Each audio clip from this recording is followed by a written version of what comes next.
Another day with the dawn ringing in my ears. Oh, well, I tune into my TV show. No better way, I gotta get myself into gear. Let's go. Oh, and I feel good today with my wake up in the morning espresso. I feel good today. It's my feel good breakfast show. Good morning, you beauties. And I'm saying that to you, to me, to everyone in the studio, and to you at home, because sometimes we need a little extra positive energy. And if that's the case for you, don't worry. We got it in spades. We do. So we've got G-Man, we've got myself. We're also going to be chatting to Zanele out in Johannesburg. So there's three incredible souls, but it's getting even better. And there's a reason why we're talking about heating things up in the studio, because we've got a superstar that's joining us this morning. Are you going to say it? Am I going to say it? She is an absolute legend, and her story is not yet told. Caster Semenya is here, back in your Feel Good studio. Cannot wait to reconnect. Oh, yes. An unbelievable journey to get to this point, and I think the best is yet to come. So cannot wait to find out how she's doing. Absolutely. I can't just think of the time I last met up with her, where we were talking about taking a moment to pause, reflect, and take back your power. And since then, she has done incredible things. She's done that, dude. And we're going to find out all about it. There's also, I know, an event that we get to look forward to. I'm going to go through my paces in terms of fitness. So can I keep up with Caster Semenya? That's the question running through my mind all morning. You're and I'm scared. Probably the only one who can. Yeah, dude. I think if we had to throw names in a hat, buddy, unfortunately, I think you would be the one. But it's an opportunity to plug into the mindset of an absolute champion. When we talk about that resilience in South African sport, she exemplifies that on every level. So we cannot wait to get her insights, get her inspiration, to see that gorgeous face again and connect with an old friend. Cannot wait. And speaking of gorgeous faces, there's a gorgeous face standing by right now that we've got to say good morning to. So, gorgeous face, good morning. Stop it, you gorgeous gents. Oh, my word. Hi, guys. I am absolutely so excited about what you just mentioned. I love the fact that, you know, a lot of the time we're always like, coming up on the show is this, that, and the other. Today, Caster Semenya. You know what I mean? That is one of the biggest things that's happening, and I feel like we're all just so excited to be able to celebrate her, but also to let her know just how much she actually means to this country. I think people like Caster deserve to be told over and over again how they are the epitome of hope, bravery, and so much more for this country, South Africa. So I cannot wait for that, and I feel like it's going to be everything and more. But Mzansi, I hope you're ready. Sanmonani, Avsheni, no matter where you are, we got lots coming up, and you're about to be entertained 100%. But with that being said, we do tell you right about now that we got so much on the way, and I also know that there is only one thing for us to do to get things officially started. Are you listening properly? Let's get into our news headlines this morning and also get you up to date with absolutely everything that's happening all around the world.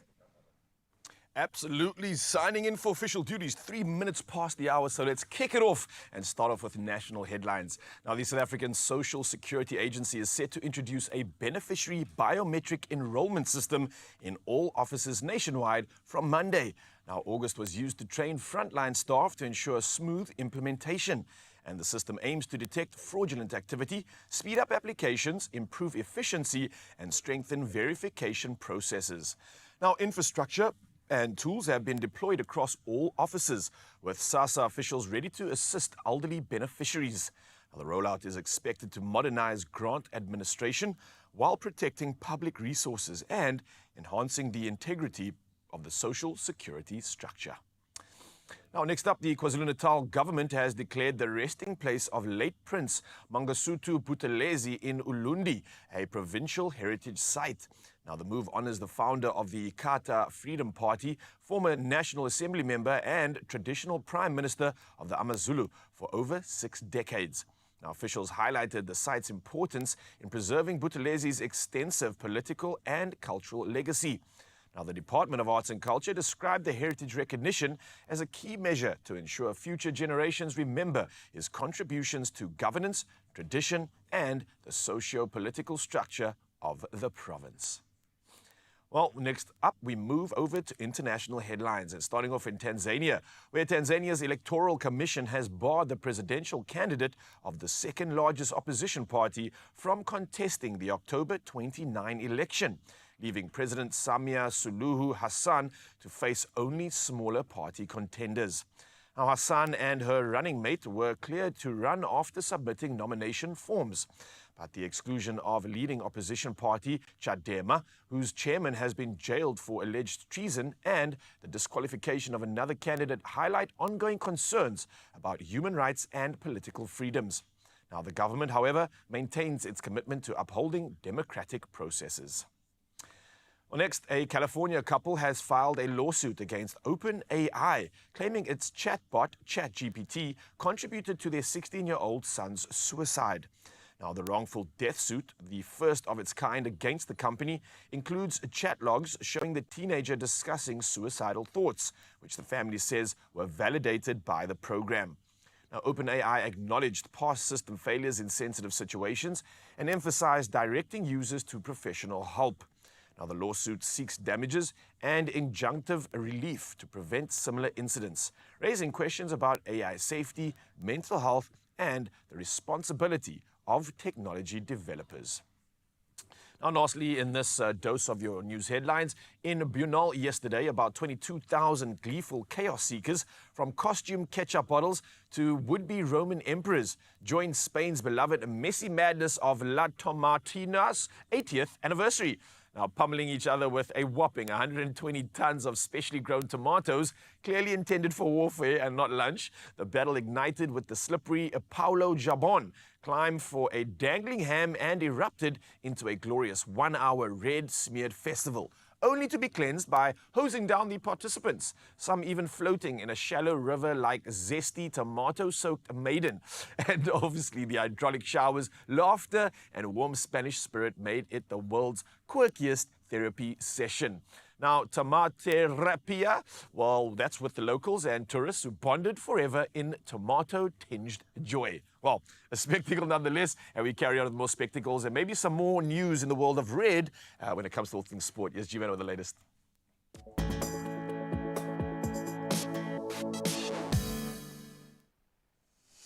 Gazpacho, anyone? No, the red in this case, maybe a little blood in the water. Let's start with some footballing news. And Manchester United crashing out of the League Cup in, it must be said, humiliating fashion, losing 12-11 on penalties to fourth-tier Grimsby after a 2-2 draw. So goals from Charles Vernon and Tyrell Warren had put the League Two side 2-0 up before Brian Mbuemo sparked a late United comeback. But the Cameroonian then missed the decisive spot kick, piling pressure on under-fire boss Ruben Amorim. They really need a little bit of cup traction this early in the season. Well, speaking of getting traction, we move to the US Open now. Novak Djokovic, he overcame a shaky start to beat American qualifier Zachary Svaja in 4 sets and move into the US Open third round, now chasing a record 25th Grand Slam crown. In the women's draw, the 2021 champion Emma Raducanu, she cruised past Janice Chen 6-2, 6-1, setting up a potential clash with Wimbledon winner Elena Rybakina.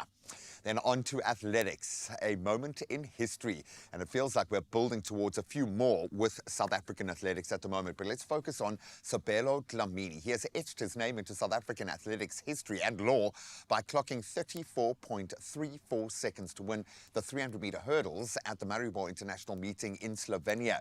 It is officially the fastest time ever run by a South African since the event was officially recognized by World Athletics in March. This is incredible, ranking him 7th globally this year as well, cementing a new national best and kind of a new era for South African athletics.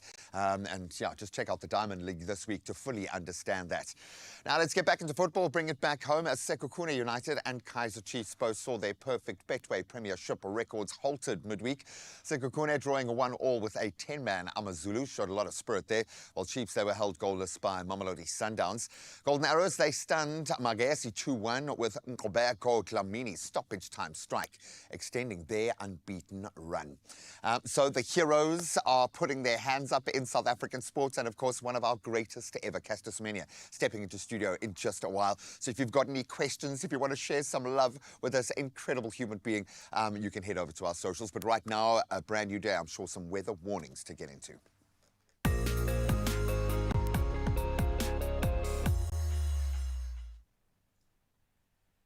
The South African Weather Service has issued a yellow level 2 warning for severe thunderstorms, and that's over the extreme north of the Northern Cape, which may cause localized damage to infrastructure, informal settlements, property, vehicles, livestock, and livelihoods. So expecting quite a torrent while potentially disrupting municipal and essential services.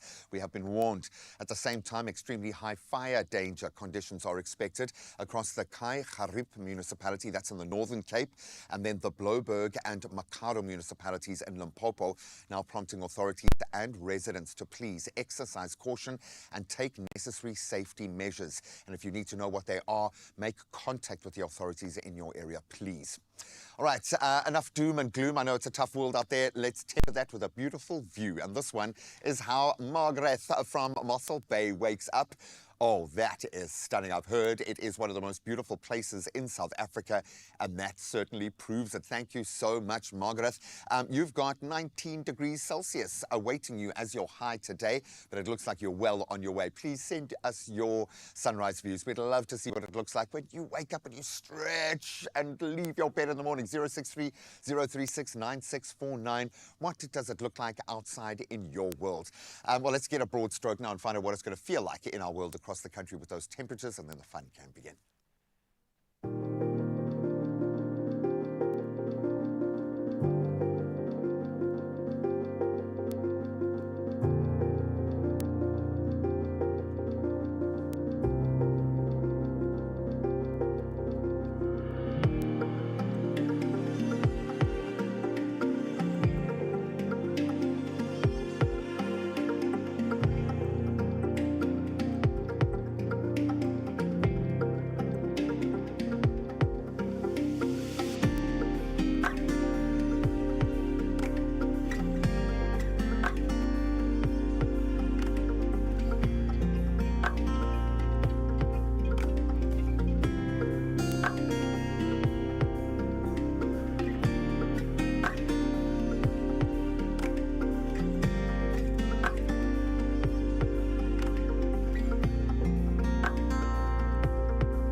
Now you know what your temperatures are looking like, and you know how to dress, Mzansi. We're so glad that you're with us, and we promise you only ever an action-packed show, but we also love to get into it with you on our social media streets, on hashtag Expresso Show, as well as on the WhatsApp line, 063 036 9649. A young voice note to always answer our Good Morning Post question. And the one today, I am so excited about it. It is all in the name of celebrating Caster Semenya, a national hero.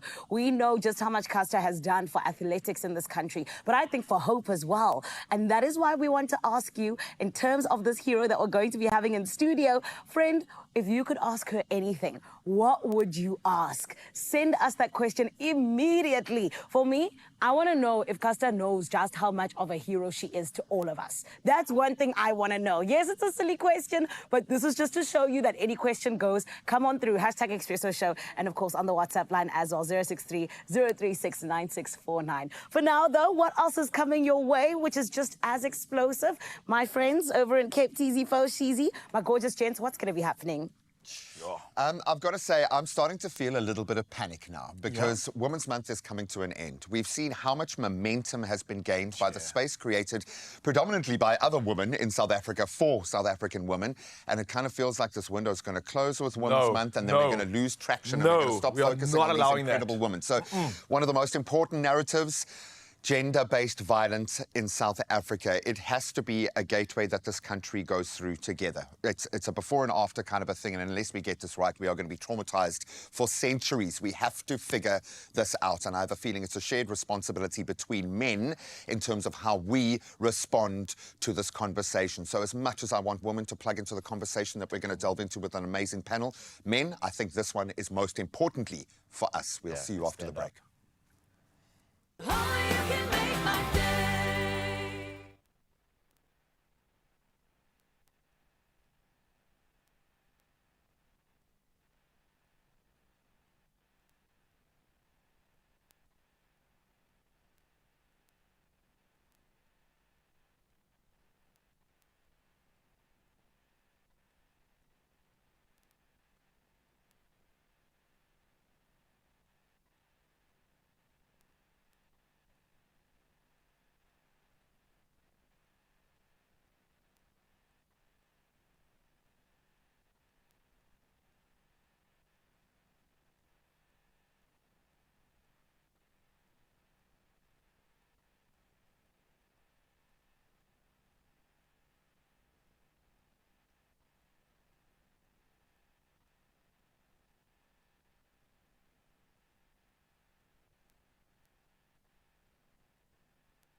It's true. You are on your Feel Good Breakfast show right here on S3. And we told you this morning we got so much to celebrate with the likes of Custer and beyond. However, as we're still in Women's Month, Zanzi, whether we're in Women's Month or not, actually, gender-based violence is something we should be speaking about every single day. Why? It is something that is the plight of women in this country, whether they are trying to work, whether they are trying to play, whether they are trying to just live. It unfortunately is something that does not allow us as women to be free in this country, which is why we need to talk about it. And it's not an abstract statistic. It's something that is an everyday reality for every single woman, young and old, which is why today we're sitting down with two women that are behind the fight of gender-based violence. And they themselves, for me, are such heroes because they are truly allowing it to truly be spoken about in the most raw form. And today we're getting into that. So please, ladies and gentlemen, let's welcome none other than Cameron Kasambala from Women for Change and Sekela Lisa Mgotshelwa from Amazi to help us understand where are we exactly when it comes to gender-based violence, but also what can we still do. Ladies, welcome to the show. How are you? Good. How are you? Thank you for having us. Thank you. I'm amazing because I'm sitting here with incredible women that, like I said, are really just at the forefront of this fight of gender-based violence. But ladies, let's talk about just what exactly it means today for survivors in this country. When we talk about what exactly it is their reality, what is that exactly? Cameron, can you please let us know? I think that the reality of being a woman in South Africa is something that people misunderstand. I think they almost think we exaggerate the experiences that we have, but the reality is being a woman in South Africa is living every day in fear. It means knowing that from the day you were born, that was a mistake because society and the world around you is not made for you. And I think you realize very quickly that this country is raising abusers and protecting rapists, and that you are actually going to be the one who's blamed for everything. And that you should already know that you won't be believed and that you are destined to fail in this space. And I think that that's such a heartbreaking, place to be. But when you see how frequently it happens and you witness it happening to people you love, you really do realize why we're called like the rape capital of the world. And it really is so scary when you talk about how so much of the burden falls on the survivor to prove that it happened, to say this, to do this. It's so unfortunate, especially in this country, because of our justice system. But Sekela, please talk to me, because obviously Amazi works with women at different stages in their lives. When we talk about the patterns in this country that we see with GBV, what exactly is the pattern that 100% stands out? So at Amazi, we work with women aged 19 to 35, which is the youth age in the country. And we've seen patterns that are rooted in power, control, and silencing. So what we've discovered is that the country has a serious issue of youth unemployment, and that then just feeds into a space of mental health issues, and it becomes breeding ground for abuse. So there's a hopelessness. So with the women that we work with, what we've realized is that the biggest pattern is economic dependence. Where on earth am I going to go if I'm in an abusive space and I don't have money? And we saw a surge of domestic abuse in our organization. It was around COVID. There was a huge surge of domestic abuse. There's also invisible abuse, and this is the abuse that now also affects higher cycles of people where they stay because I need to keep it together for my family. They stay because, we've got a reputation out there, so I can't disclose. And the hopelessness just comes from no one will believe me. Even if I tell someone, no one will believe me. And this comes from our own families. Sure, and that is the scariest part, the fact that it comes from the people closest to you. But now we are also talking about, just what gaps our survivors face. Because like we said, so much, the burden of proof falls on them and so much more. But what exactly is it that they don't have support in that you find in terms of them reporting? I think that South Africa has some of the best legislation in the world. We have the Domestic Violence Act, the Criminal Sex Offences Act, the Protection from Harassment Act. And you would think with this kind of, legislation that it is designed to protect women and girls in the, LGBTQIA+ community. But I'm going to walk you through the process as if you were a victim yourself or a survivor. So this happens to you, you're raped or you're abused. So you go to the police station and immediately they dismiss your case because this is a family matter, or this is not something we believe, or is that actually true? What did you do and what was your part in it? But let's say they do take it and they say, fine, we'll do your case. then they mishandle the case. They don't take it to the justice system. They don't forward it. Or they don't guide you on the next processes. For example, needing medical support. You might need a rape kit done. You might need photos and bruises being checked. And if that does happen, well, then you're going to be messed up by the medical field because they're going to forget to do DNA because it's such a backlog. Or they're going to do the rape kit inappropriately. But it's done properly now, fine. Police, medicine, great, to the courts. That, I think, is the final boss. Yes. It is the last moment where you realize that this system and all this legislation is irrelevant. Because when you walk into that room, you are a villain. You will get asked the questions, how big was it? What were you wearing? You know, what did you do to make them angry? That's what you will receive. And that person, you will be sitting right next to them while this is happening. Cameron, the picture you just painted, I think becomes even more painful when you realize that it's the reality of so many women in this country. But ladies, I'm so glad you're not going anywhere because we still have so much to talk about. Mzansi, gender-based violence is something that our president even referred to as a possible pandemic, something that is truly a problem. And this is why we will continue to talk about it until something actually happens in terms of it being eradicated. But what exactly can be done? That's what we're going to be getting into a little bit later on. For now, though, my amazing gents there in Cape Town, what is happening on your side? We're not even going to bother trying a lovely, warm, fuzzy segue into your opportunity to win because that's the reality of South Africa. We are so grateful to be able to have this conversation right now. But yes, we do have to try to balance life, and we will delve straight back into that conversation in just a moment. But you do have an opportunity to win and win big right now. Yeah, well, from one conversation of impact to another, maybe we can impact your wallet. And Panda Pusher play the Daily Lotto for an estimated 550,000 Rand in jackpots, all happening this Thursday. And it means you could be winning big. The real question is, what are you waiting for? Oh, go and get those tickets by now. Hopefully you know the drill. You can go in-store when they open. Don't go too early. You can go nationallottery.co.za online. You can use your own mobile app or cell phone setup. You can use their mobile app, or you can just dial *120 *7529# for USSD. Easy. Yep, it's that easy, and we want to make it even easier by putting the details on our Expresso social media pages right now, so you can go check it out. And Panda Pusher play the Daily Lotto for, let me just breathe, 550,000 Rand in jackpots all happening today. So it's a big chance for you to win big, but only if you play. Good luck. All right, so we are doing our best to try and temper the energy after the conversation that we plugged into just a moment ago. We are dealing with gender-based violence on a level that I think few of us, maybe living in denial, truly understand how systemic it is, and looking at those massive gaps in the system when it comes to supporting survivors that have to deal with this trauma. So we're going to focus on that. Yeah, celebrating legacy, celebrating soft, but also celebrating strong. And I'm talking about all our women in South Africa, and it's coming up next. See you soon. Only you can make my day.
It's my feel-good breakfast show. Welcome back. You're still on Expresso on S3, and you already know that we're always all about having great conversations. But I think it's one of the most important conversations that we're having today because it's all about how we can protect women in this country. We know that gender-based violence has been something that has been increasing over the last couple of years, unexpectedly so. And I want to say that because you would hope that things would get better, but they aren't, which is why we need to continue to have conversations like this. And this is why we've got our beautiful guests today that are helping us just to understand how things can get better, Cameron as well as Sekela. Ladies, let's jump right back into it. Thank you so much, I think, just for making sure that you answer with so much care, because I think that there's some people who genuinely don't understand where we actually are in terms of gender-based violence. So this is why then I want to ask you, Cameron, what's one myth about gender-based violence that you believe is really just taking us back? It's not allowing us to progress. So this is a family matter, or that this is a private issue. I think that, and I mentioned it earlier, it says it takes, a community to raise a child. Yes. But when the community is raising these abusers and these menaces to society, we are teaching the rest of the family and the society that, when it comes to these issues, this is an issue we don't talk about. This is something that we need to handle privately. This is something that is taboo. We don't even get to say the word rape and sexual assault sometimes in certain rooms. Yeah. So we are teaching people that this is actually something we don't talk about. Yes. And I think that kind of narrative is very disempowering for these victims and survivors, because if everyone's telling you that this is something you shouldn't talk about, then why would you talk about it? It's not something you would even address. So I think that's a big myth, that this is something that needs to be dealt with privately. And this is why we say we need to keep having these conversations, right? Exactly. Yeah. Right? Yeah. But Sekela, talk to me then just for, the women that unfortunately and sadly feel isolated right now, the ones who don't know what to do. You even described it earlier on where you said, so many of them are forced by circumstance to stay in certain situations. What is the best way that they'd be able to find safety or even find a place that they can possibly, go to? The most important thing to the women is to understand that they truly are not alone. Our biggest failure as a country is that we lack accountability. Sure. So it's very important to understand that when someone has gone through a violation like this, it does not always help to say, speak out, leave. There is a systemic issue of who is going to take care of my needs when I leave. So the most important thing is to find organizations like Women for Change who have so boldly come out to say, these are the resources that we have, they're not enough, but we can do A, B, and C. So there are practical things that they're able to do to support someone that's going through this. I just have a personal anxiety of saying survivors, because women are experiencing GBV as we speak. Yeah. So no one is surviving, and the country is living in a bubble as if this will go away. It will not go away. Don't ask her to leave when there is no structure set up to give her actual support that's going to change her life. Otherwise, it's a cycle. She will leave only to go back because people need to eat. Yeah.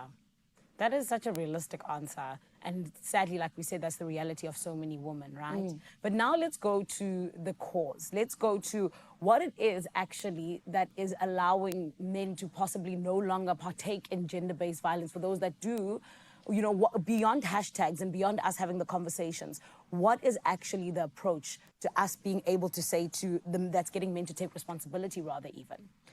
Okay, so I think that for us, we've never excluded men from the conversation. We've never pushed them out of it. So even when we did our demonstration on April 11th and we had this petition handover, there were men involved. There were men in the crowd. There were men supporting the movement. There were men signing the petition.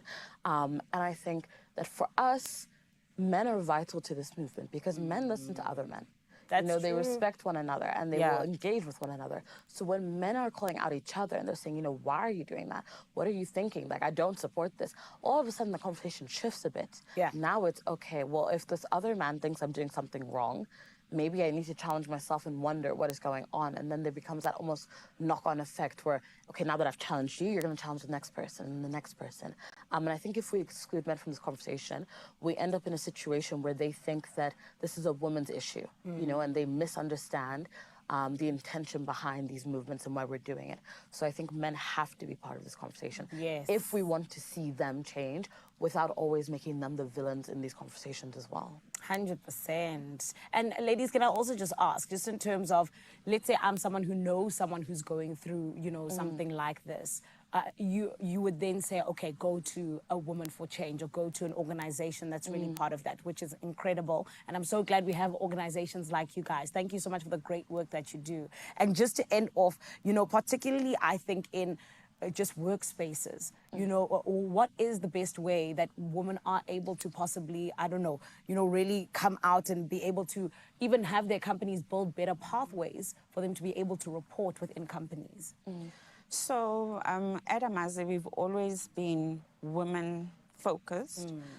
We do create spaces that prioritize safety, dignity, and choice. We provide learning pathways for women so that they can take part and earn in the economy. Yeah. And it's through that economic change that they're able then to walk away and change their lives. Yeah. So what we also do is, at the moment, we're driving our Safety is Power campaign, where we start with what we have. We have a Amaze Beauty product.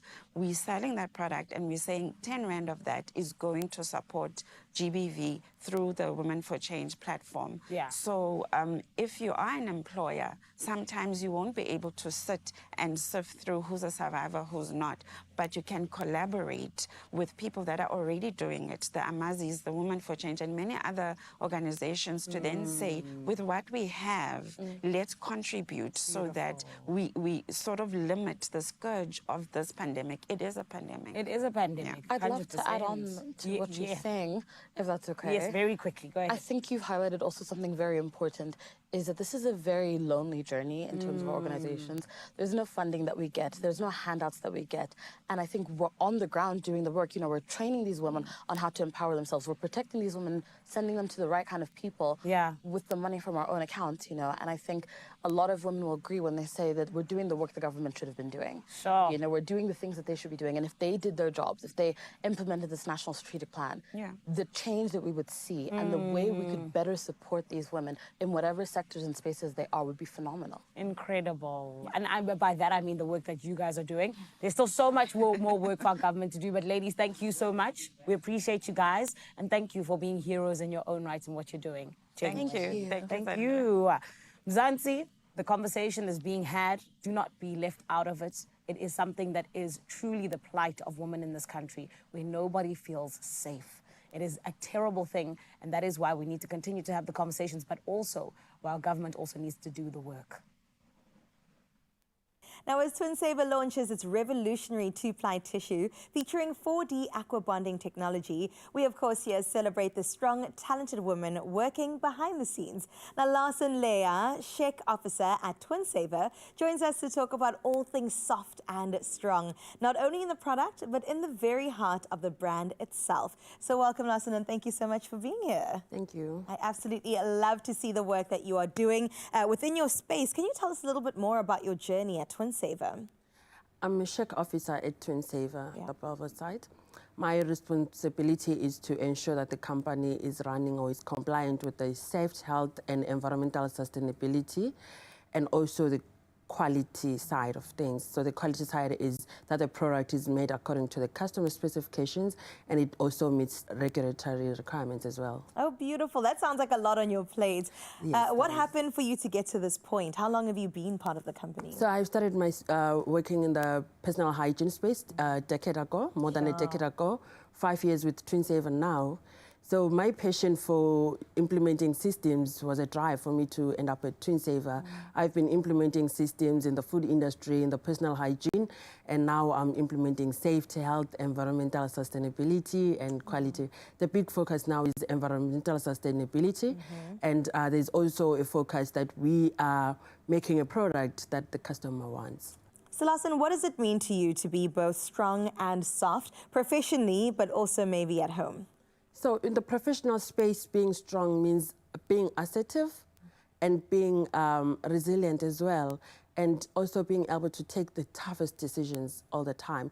And in my personal space and at home, being strong is waking up as a mother, as a woman, going to take the challenge, and also aligning and staying focused with your goals regardless of what challenges you face. Yeah, and that's beautiful. Many people can take something from you, and definitely, I know you're leading by example. I feel like you're the kind of woman, don't come across Lawson, okay? Because she will tell you exactly what's up.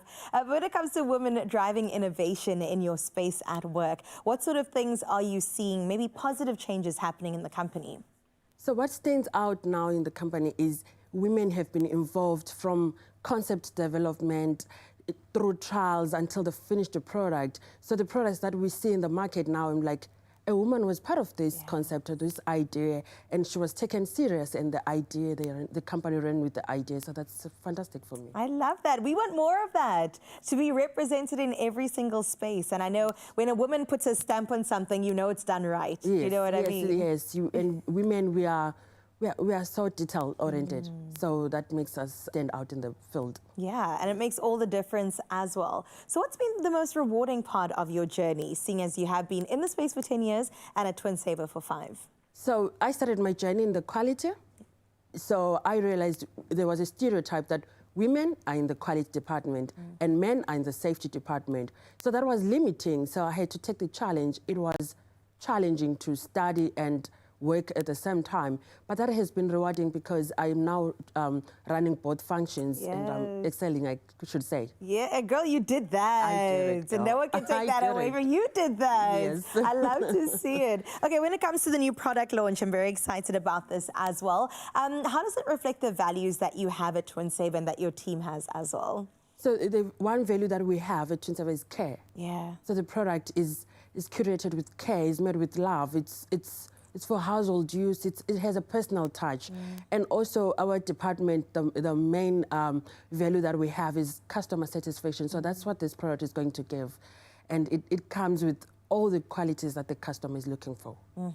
Okay, when you say it, I believe it for sure. Lawson, thank you so much for the work that you do. And I definitely will try it. I will have it in my household. In fact, I already do, so you've done your work. Thank you so much for keeping us safe and caring for us. Thank you. We appreciate that. And here's to the women who bring strength, care, and of course, quality to every single role that we use. Twin Saver, soft, strong, and proudly made by remarkable women. Only you can make my day.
It's my feel-good breakfast show.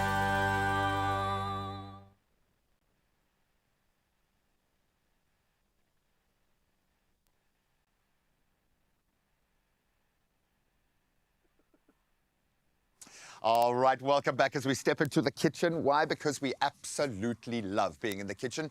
And seeing as we've seen it online and so many people are going crazy for it, we thought we'd try our hand. So have you seen the viral Turkish dumplings, also known as manti, taking over social media lately? Well, if you have, you are not alone. We've been seeing it everywhere too, and we are going to try and decipher it ourselves. We are putting this internet famous recipe to the test to find out if it is a certified success or just a hot mess. Whoa, bro. Okay. This is going to be a tough one.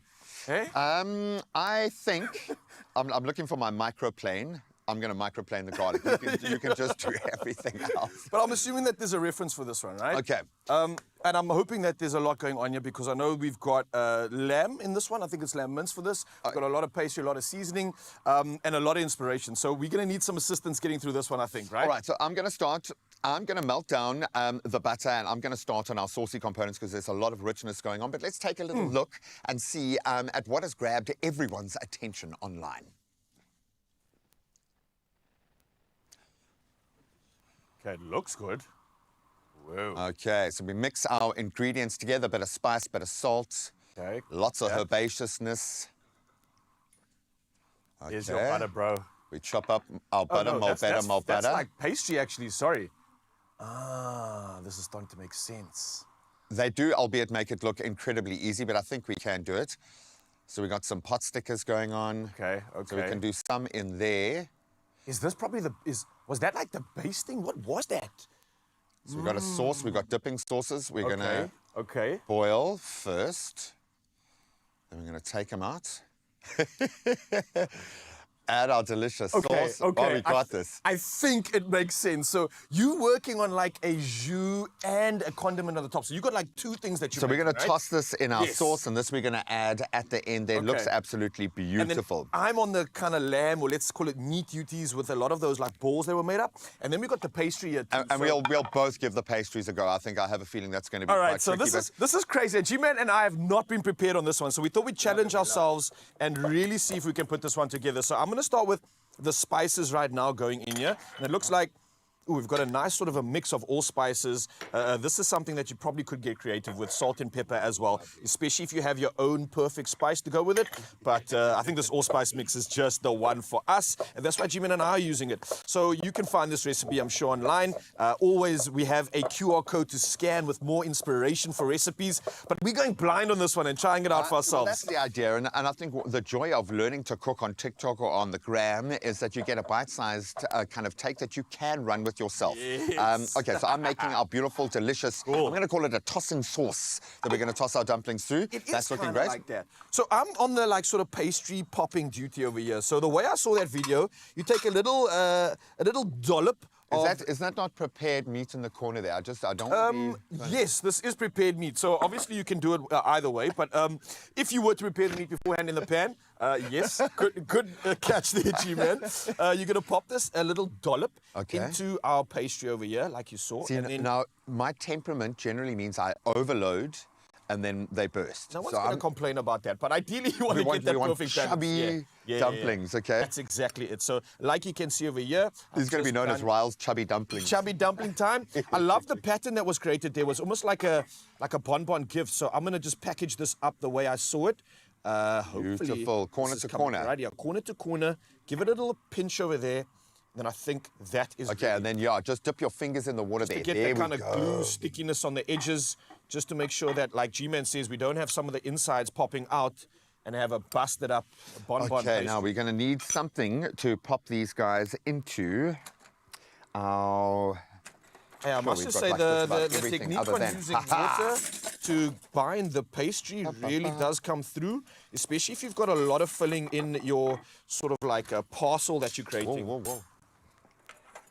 And then, as simple as this, I've kind of packaged this up, and then these are ready to go in the pot. So I'm going to do just that. You pop it in, my friend. Yeah, pop it in. Obviously, you can get creative with the size, with the shape, how thick and how full you want it. But Can I Check just they say, stay together, bro. well done. I was going to say, this is actually super cute. If you've got It like is a cool. date night or something and you want to share some dumplings, absolutely beautiful. Buddy, I'm going to go across and have a little taste test. Yeah, you go do I'm your going to use my thing. fingers because they just look like you should be able to... Okay, I'm going to take this away with me because that looks amazing. So this is how that sauce kind of Yeah, melts down I'm at doing the it. end. I'm going to join you, and- bro. Get some of that sauce in. Wow. Oh, you put coriander on that.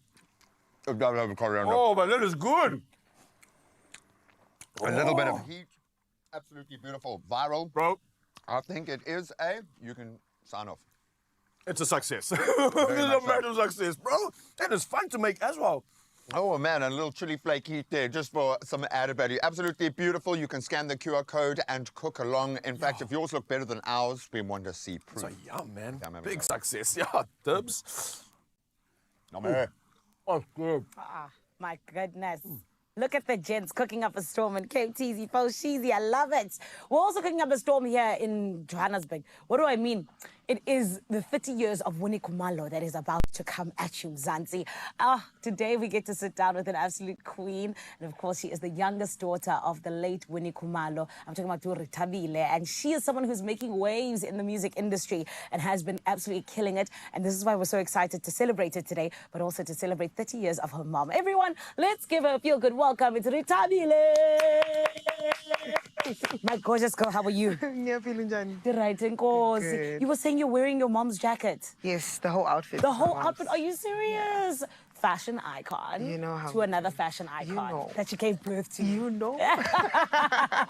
My babe, you are somebody who started singing at the age of 6. Yes. In 2008, you were already a backup singer for your mom. Yeah. Talk to us about how the influence of music from your mom particularly and just your family as a whole even really just influenced you. Well, I always believed that I was born to sing. You know, I don't see myself doing anything else besides music because growing up, I've always seen Uma going to work, working with the likes of Brenda Fassie, you know, all the legends that she has worked with, and she inspired me, Gakulu, you know. That's why I ended up doing Lentengi Enzayo, and I love it, you know. Yeah, shout out to her. And shout out to you, babe, for following in such great footsteps, so meticulously. Yeah. Because I feel like you really are just living out any parent's dream. Yes, so well yes. done to Thank you. you. Thank you so But what would you say is the biggest lesson that your mom left you with? Well, when it comes to music, music is very tricky, especially now. Yes. Contracts. You know, contracts, always make sure that you go through them, analyze them, take your time. Don't sign because of they're telling you, hey, we're going to give you an advance. You're going to pay it back, you know, and it's always say extra. So you must always check your contracts, make sure you get a lawyer to go through all of that for you. Right. I love that because I feel like that's such an important conversation to have. Yeah. So many artists go into contracts blind and then now you see yourself owing people and all these You know different what I mean? things. And then later on is Yakala. Yay. I'm not so nice. glad. Mom was not just talented, but just smart as well. Yes, she was very smart. Oh, very man. Smart. Yeah. But now, of course, she left you with so many different lessons. Yes. So, yes, from the business, but let's talk about the mom side. You taking on the new role as mom. Yeah. How are you channeling her? It's tough, it's hectic, especially since it's Seganyeko. Yeah. But I mean, I'm using everything anginikeze yona. Always be humble. Khulume nomuntu kahle ngenhlonipho in order ukuthi nawe uthole inhlonipho back. You know, so she was I don't think ukhona umuntu ofana naye futhi angeke abe khona. Oh, that's so beautiful. And that's the thing about moms, they're just that special, right? Yeah. But of course, you're also keeping her legacy alive Most with the record definitely. label. Yes, Talk to us about that. How has it been going? Winnie K Music, siyapusha kancane kancane. We do have our artist Uthemba Mbogazi. He recently worked with Uslungesh on a song. Sure. We're doing great things. We will be doing photo shoots for Uthemba.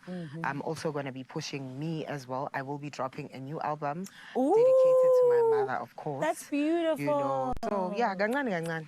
Niyapusha. Kusasenzima since, you know, she was the one running the company. So Yeah. now I need to fill in lezayicathulo zakhe. So yeah. Day by day I learn.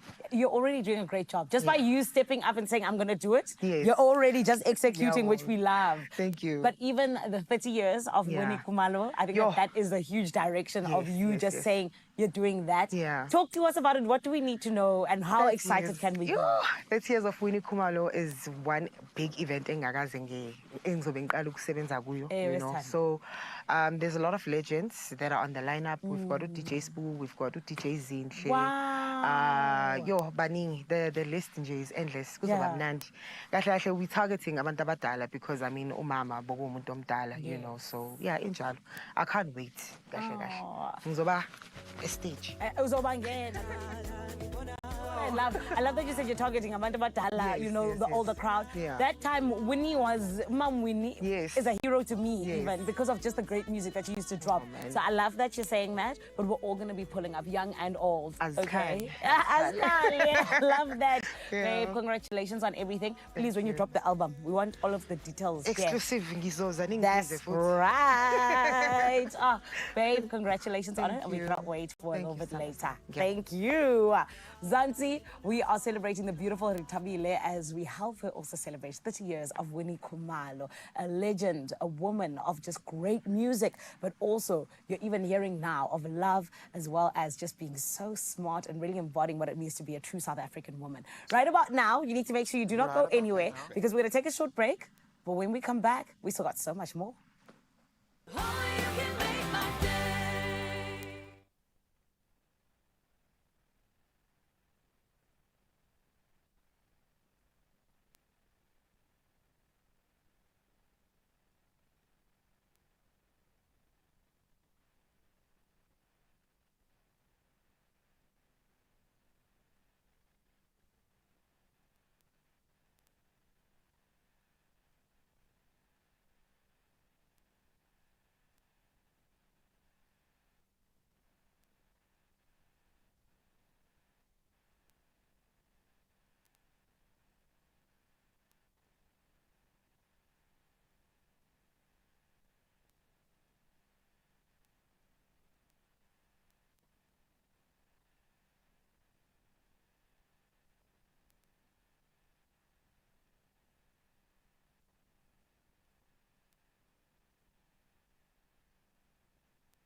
It's my feel-good breakfast show. Let's get outside and explore. South Africa is filled with some of the most incredible road trip destinations in the world, I'm going to say it. And that's why we are putting your, and I suppose our travel knowledge to the test with our We're in South Africa game. Absolutely love this one. Now, we're going to drop some clues about a unique town or landmark, and all you need to do is guess the destination. Oh, you ready to play along? All Let's right. go. So let's roll in with our first clue. This little town is often called the gem of the Karoo, and is surrounded by breathtaking mountains. Look How at beautiful that. is that, right? Okay, on top of this, we've got Geology. another clue coming through because it's famous for its beautiful Cape Dutch architecture and is one of the oldest towns in South Africa. Oh man, I've got an emotional connection to this place, not just from this. It's also the gateway to the Valley of Desolation. I think we've given it away now. Dum, dum, One of the most dum. dramatic natural landscapes in the Karoo. I think you want to shoot movies in this place, like Mad Max. It just looks otherworldly. It does, yeah. So the real question is, do you know which South African town we are talking about? Well, if you do, share your guess with us online, and maybe you could be a winner of something good. And most importantly, just get out and explore. Please, we want you to appreciate the hidden gems around you. And remember that you can also fuel your own adventure with Shell. 5 lucky couples are going to win a once-in-a-lifetime road trip and track experience. Now I've got your attention. Here's how. Simply spend 750 Rand or more at Shell, then tap your V Plus rewards card 3 times this month. That's all you need. And you could be hitting the road in ultimate style. Yeah, now don't wait. The journey runs until the 31st of October. You've got a little bit of time, but use this time wisely because you could be winning some good stuff, but only if you get involved in those. Son. It's that easy. All right, I know a lot of people are going to enter for this one, so make your entry absolutely brilliant. But right now, we are easing towards the second hour of the show. Of course, Caster Semenya is going to be joining us with an incredible news story to unfold as well. And cannot wait to reconnect with one of our absolute favorites in South Africa. But it's time now for the news. Yes, let's kick it off right now. Thank you so much, G-Man. And like you said, it's almost perfect timing. We are 1 minute to the hour, so let's start with official duties. And national news are up first. Now, the South African Police Service has arrested more than 18,000 suspects nationwide over the past week, reaffirming its focus on safety and law enforcement. Now, over 3,000 wanted individuals linked to violent crimes were among those nabbed, while more than 100 people were arrested for murder and over 150 for rape. Now, police also seized 180 firearms, nearly 3,000 rounds of ammunition, and over 18,000 units of abalone. Now, in Gauteng, drugs worth 400 million rand were destroyed, while Operation Buyisa recovered 226 firearms. Well, next in local news, the South African Social Security Agency is set to introduce a beneficiary biometric enrollment system, and that's in all offices nationwide from Monday. Now, August was used to train frontline staff to ensure smooth implementation, and the system aims to detect fraudulent activity, speed up applications, improve efficiency, and strengthen verification processes. Now, infrastructure and tools have been deployed across all offices, with SASSA officials ready to assist elderly beneficiaries. Now, the rollout is expected to modernize grant administration while protecting public resources and enhancing the integrity of the social security system. Well, moving to international headlines now, and Denmark's foreign minister has summoned the top U.S. diplomat following reports of American citizens conducting covert operations in Greenland and allegedly promoting its secession from Denmark. Now, Danish intelligence warned of outside influence campaigns targeting the semi-autonomous territory, with officials stressing that interference in internal affairs is unacceptable. Now, the controversy comes amid repeated statements by former U.S. President Trump about annexing Greenland and criticism over underinvestment by Copenhagen. Now, the U.S. President earlier said he would not rule out seizing it by force. Now, next, Tanzania's Electoral Commission has barred the presidential candidate of the second largest opposition party from contesting the October 29 election, leaving President Samia Suluhu Hassan to face only smaller party contenders. Now, Hassan and her running mate were cleared to run after submitting nomination forms, and the exclusion of leading opposition party Chadema, whose chairman has been jailed for alleged treason, and the disqualification of another candidate, highlighting ongoing concerns about human rights and political freedoms. Now, the government, however, maintains its commitment to upholding democratic processes. Lastly, in this round of headlines, the Haojiang Grand Canyon Bridge in China's Guizhou province has astonished the world by passing its final load test with 96 trucks thundering safely across its breathtaking span. Now, stretching almost 3 kilometers and soaring 625 meters above the gorge, It is record-breaking in many ways and said to be the world's tallest bridge and among the longest of its kind. Now, hundreds of sensors confirmed its remarkable strength, stiffness, and stability, proving the vision of engineers and builders who turned the impossible into reality. Now, beyond its awe-inspiring design, this marvel will transform lives and cutting a 2-hour journey to just 2 minutes, uniting communities and opening new opportunities. Well, it's incredible stuff when you look at what humankind can achieve. And let's see what they're doing all in the world of sport. And here's G-Man with the latest.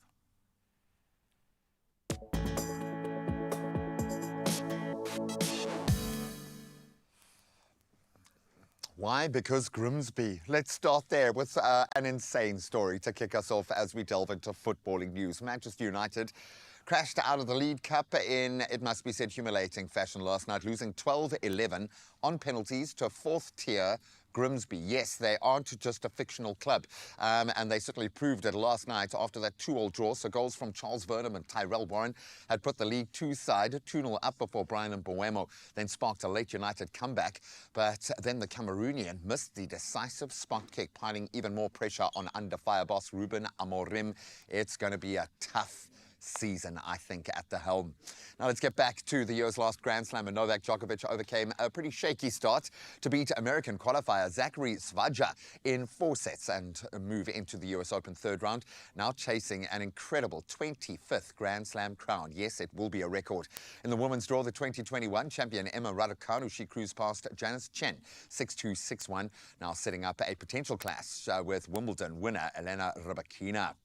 Now we move on to athletics, and there is so much to get excited about when it comes to South African athletics right now. But this is a moment in history. Sabelo Dlamini has etched his name into South African athletics history and law by clocking 34.34 seconds to win the 300-meter hurdles at the Maribor International meeting in Slovenia. It is officially the fastest time ever by a South African since the event was officially recognized. That was by World Athletics in March, ranking him 7th globally this year, and of course cementing a new national best. Congratulations, young man. Oh, there's magic in the water when it comes to South African athletics. I'd love to get Castor's take on that in just a moment. Now we bring it back home for some footballing news, and Sekhukhune United and Kaizer Chiefs, they sadly both saw their perfect Betway Premiership records halted midweek. Sekhukhune, they drew 1-1 with a 10-man AmaZulu showing a lot of fire, while Chiefs, they were held goalless by their old foes Mamelodi Sundowns. The Golden Arrows, they stunned Magesi 2-1 with Roberto Dlamini's stoppage time strike turning the tide, extending now their incredible unbeaten run. And that's where we leave our sport for this bulletin. But of course, Castor Semedia is going to be filling us in on the incredible work she's doing through her foundation and still the impact she is having within South African athletics. Cannot wait to connect with one of our favorite South Africans in just a moment. Right now, let's get the weather in.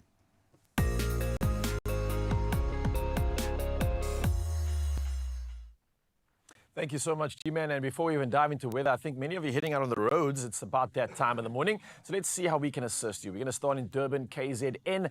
Now, there's a stationary vehicle on the N2 northbound, and that's off the Higginson Highway, affecting the left lane. Now, no delays are expected, but do proceed with caution when passing by, and please do drive carefully. We're going to move to Gauteng in Kempton Park, and an accident has occurred on the R21, and that's southbound before the OR Tambo interchange. Now, as a result, the right lane is closed and minor delays are expected. Now, again, another issue in Gauteng, this time in Randburg. Traffic is extremely slow moving on the N1 northbound between 14th Avenue and Malibungwe Drive. Now, all lanes are open, but motorists are advised to allow for added travel time. And for anybody heading out on the roads, buckle up, stay safe, and plan accordingly. From the road to the sky, let's find out now what's happening in the world of weather.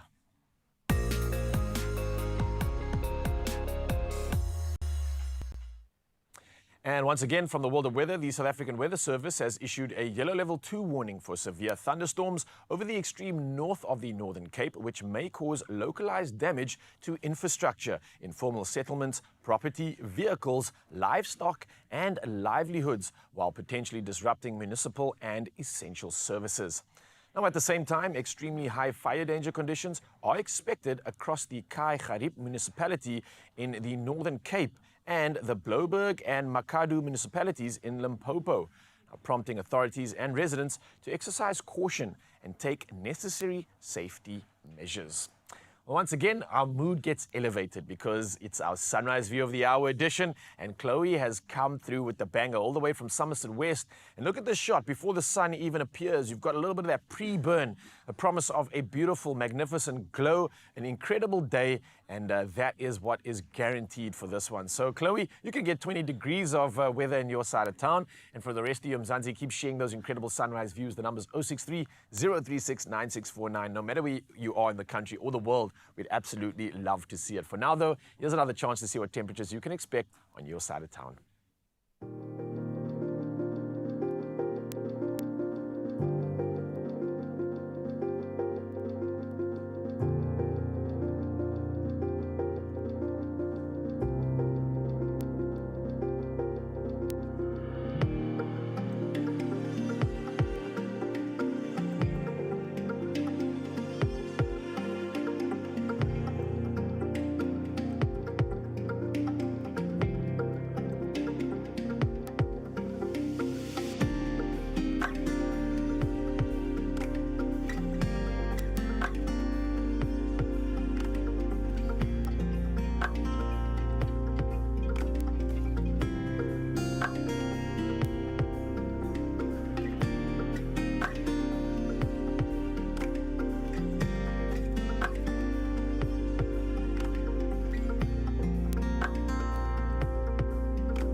Okay, so why are we smiling so much? Our faces are cramping right now. Why? Cast us up. Royalty has arrived. Oh, man. Always. First of all, we love you. We love everything that's happening around you. I missed you as well. Thank you so much for being here. But more importantly, thank you for pouring the amount of energy you are pouring into the athletes around you. When you hear stories like Dlamini clocking the fastest time ever, how does that make you feel? Does the fire burn? I mean, good morning. I mean, it's, of course, it burns inside. It reminds you your goals, you know, where you wanted to see yourself, you know, when you're young. When you see a dude like him, you know, being fired up, and then he sees you, you get in, and it'd be like, you motivate me. You know, it makes you feel alive and makes, you know, feel like, you know, your existence is very important, you know, to others, and then you gotta have to continue on pushing and making sure that whoever believes in you, you know. Because it's a simple equation. Keep pushing. Yeah. I'm old enough to know this. They are, because you are. Simple as that. Of course. Simple as that. We've got a lot to catch up on, clearly. Foundation doing amazing things and also driving change on the biggest level with a powerhouse partner in her corner. We're going to connect with that amazing story in just a moment and then get you marathon ready. Okay, you're going to be working with this young man today. Should I be scared? Because apparently you're going to be taking me through a little bit of a fitness I'm session. deadly as you know. Oh, no. I'm a dangerous species. That's why they call me Cobra, you know. And the Cobra's The venom here. is always... And I never see him nervous. I'm hoping ever. the poison doesn't bite me, so wish me luck, Mzansi. I'm going to be going through my paces. Custer's obviously here. We've got a fitness to go through, impact, of course, and I'm just celebrating the fact that this is someone that has opened the door for such incredible talent that we're seeing on the track right now, and that's because of you. So we are grateful for the impact you've made and continue to make right here in South Africa, and we get front row seats, Mzansi. So clearly you don't need to go anywhere. There's magic happening, and it's happening now. Only you can make my day.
It's my feel-good breakfast show.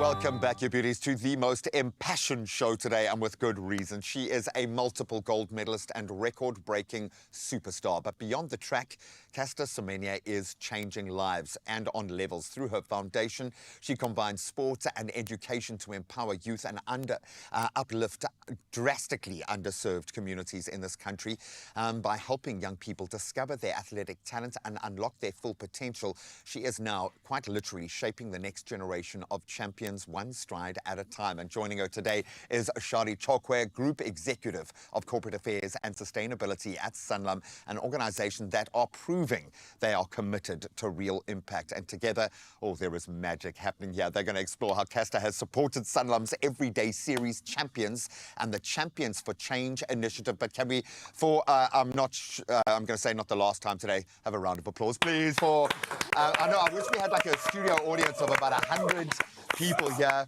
Caster, is it still like that for you? When you walk down the street, people cheer for you. People, I know photos, you must take about 1,000 a day. Yeah. How do you receive that love? I mean, you gotta have to give it back. I think it's, you gotta have to humble yourself. You have to understand that when you are a symbol of hope, and the possibility, you gotta have to give it back. I mean, when you are in the world stage, people cheer for you. They want you to do good for, for the country. But the best way to give it back to them is just to give that love back. I mean, connection, yeah. I mean, I understand, where, their situation. I've been there before. So, I mean, you want to be the best that you can be, for your people. So it makes me feel alive and feel loved, supported, and want to do more. I mean, I'm doing it for them. Well, and you're doing it on a different level now. And I think you have realized that you are this, obviously, an encyclopedia of knowledge when it comes to athletics, but you understand the mindset of a champion better than most because of how much you've been challenged along your path. When Glenrose Gaba clocked a time, 2 hours, 22 minutes and 22 seconds to shatter, I think, everything. And it was her first ever run at that distance. Yes. How much of that was you and how much of that was Glenrose? Now, talk to me about why you guys worked so well as a team together and how did that feel? I mean, I'll say it's a connection first. I mean, she reminds me of me when I was 18. I remember when I won my first world title. It was my first, time I ran with seniors in the world stage. I've never been in the situation. I mean, it's a coincidence. So, I mean, if you look at the relationship first, before we can even talk about the work we do on the track, it's just those similarities. I remember when I was stopped from running, I was like, I'll create one. You understand? So, I mean, I'll say it's my duplicate. It's a very beautiful relationship where we understand, the need of training. We understand the need of knowledge, just applying the skills. Just as a human, understanding what humility is. Because for you to build a champion, we need to start from building that human, an understanding person, discipline, dedication, perseverance, making sure that they understand also what the sacrifice is, you understand? So I think what's going to get you there? Yeah. That's the kind of a relationship, we have besides athletics, but just a personal, a connection, Are there days where you're like, she's stronger than me? Yes, of course, she's crazy. I mean, based on what, conversations that we had, traveling with her as a coach athlete, I wanted her to understand that if you want to be a great athlete, you can understand yourself, as a person. You gotta have to understand your body. You gotta understand, the communication channels between legs, heart, and the mind. So, I mean, we have achieved that in a short, space of time. It's terrifyingly exciting in terms of what's going to come. Of course. I mean, I'm listening to Caster talk here, and I'm watching you nod your head like, this is what it is all about. This is what it's all about. If we think of African champions uniting under a common goal to help all Africans. Could you have found a better example of how this, where the tire touches the tar, where it matters most, where the foot touches the tar, maybe. But this has got to make you even fill your cup even more. Even more, even more. I mean, we are so inspired really by Caster Semenya and her giving back, you know, in the way that she has been. So it's only too fitting for us to actually partner with somebody like her and to actually sponsor and support her foundation in giving back. It's a very transformative thing that she's doing. So we're very, very excited to be a part of it. And on every level, I love it when something works on a deeply personal interconnection between two people, but also then translates to the system growing and changing as well. And boy, don't we need systemic changes down in our part of the world. When you can wrap up something like the Sanlam Cape Town Marathon as a commercial property, but with so much sustainability, business development, individual development into it, this has got to be one of the greatest races on earth. But for you guys, the team that are very proudly parents of this race, why do you think this embodies the very best of? I mean, it's actually so exciting for us, this race, even more so because we are now, the Sanlam Cape Town Marathon is now in the final stages of becoming a world major. So for us, this is so important, and also because from a Pan-African point of view, we're expanding into the rest of the continent. We really want people from the rest of the continent to come to this race. And we know that a lot of the top runners, about 80% of our top runners are from the continent.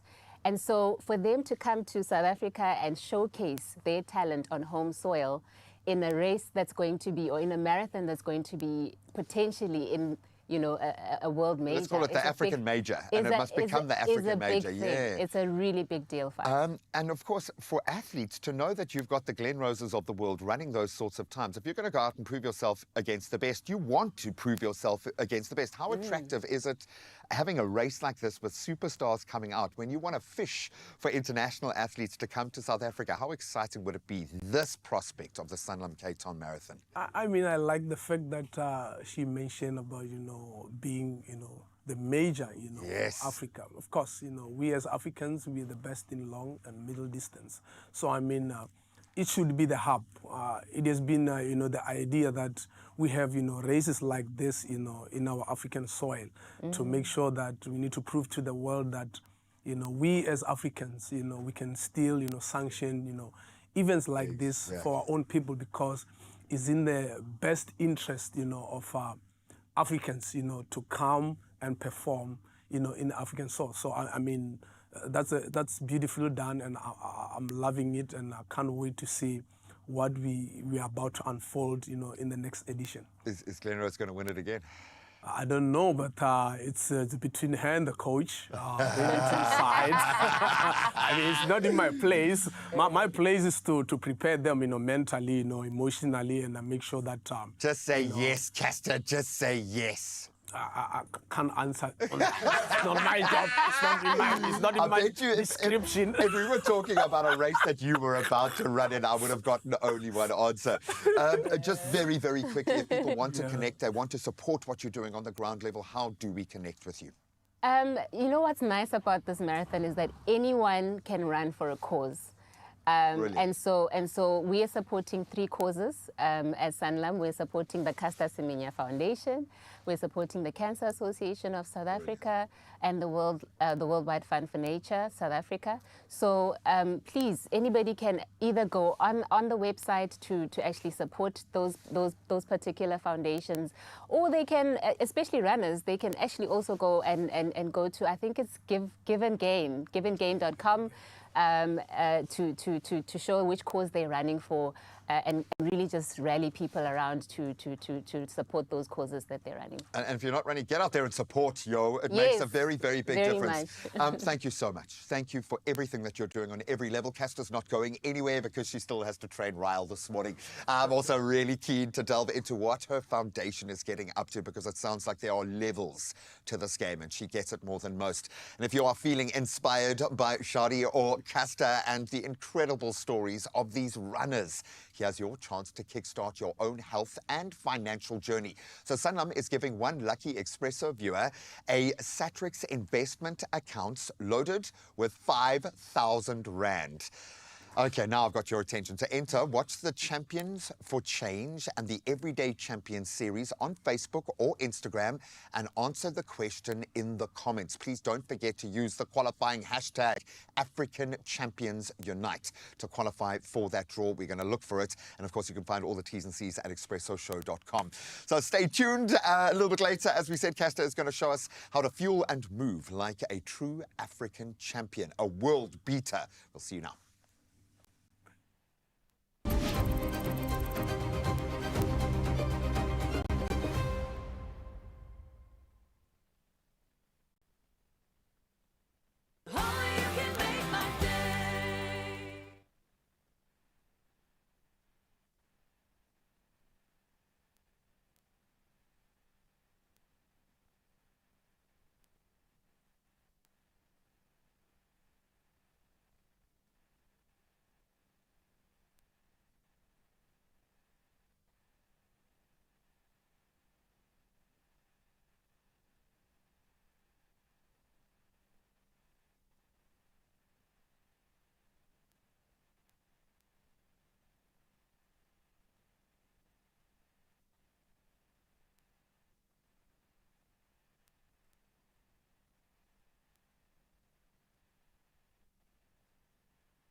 It's my feel-good breakfast show. Oh, yes, Mzansi, I know you feel that feeling. Everything is electric right now. It's a buzz with just excitement because our champion is still in the studio, our Olympic champion, our trailblazer, a force for change. We're talking about none other than Caster Semenya. Joining us to talk about the incredible work of the Caster Semenya Foundation, which is empowering young South Africans through sport and education. And as thousands prepare for the Cape Town Marathon, she'll also be sharing the fitness routines and nutrition habits that keep her at her absolute best and a premium. And along with all the advice every runner should hear before race day. So we've got you plugged into our Get superstar. your pen and paper Pay out. attention. Get Take your some pen notes. and paper Yeah. out. I'm sorry that we behave like children whenever you come into our space. And I think it's been like that for me since I've known you because I've had a front row seat. You don't understand what it's like for us as South Africans to be able to get these moments with you. Even more so to see you after you dealt with unbelievable challenge. And Sure. I mean, I can feel your anger based on my residual anger from that time.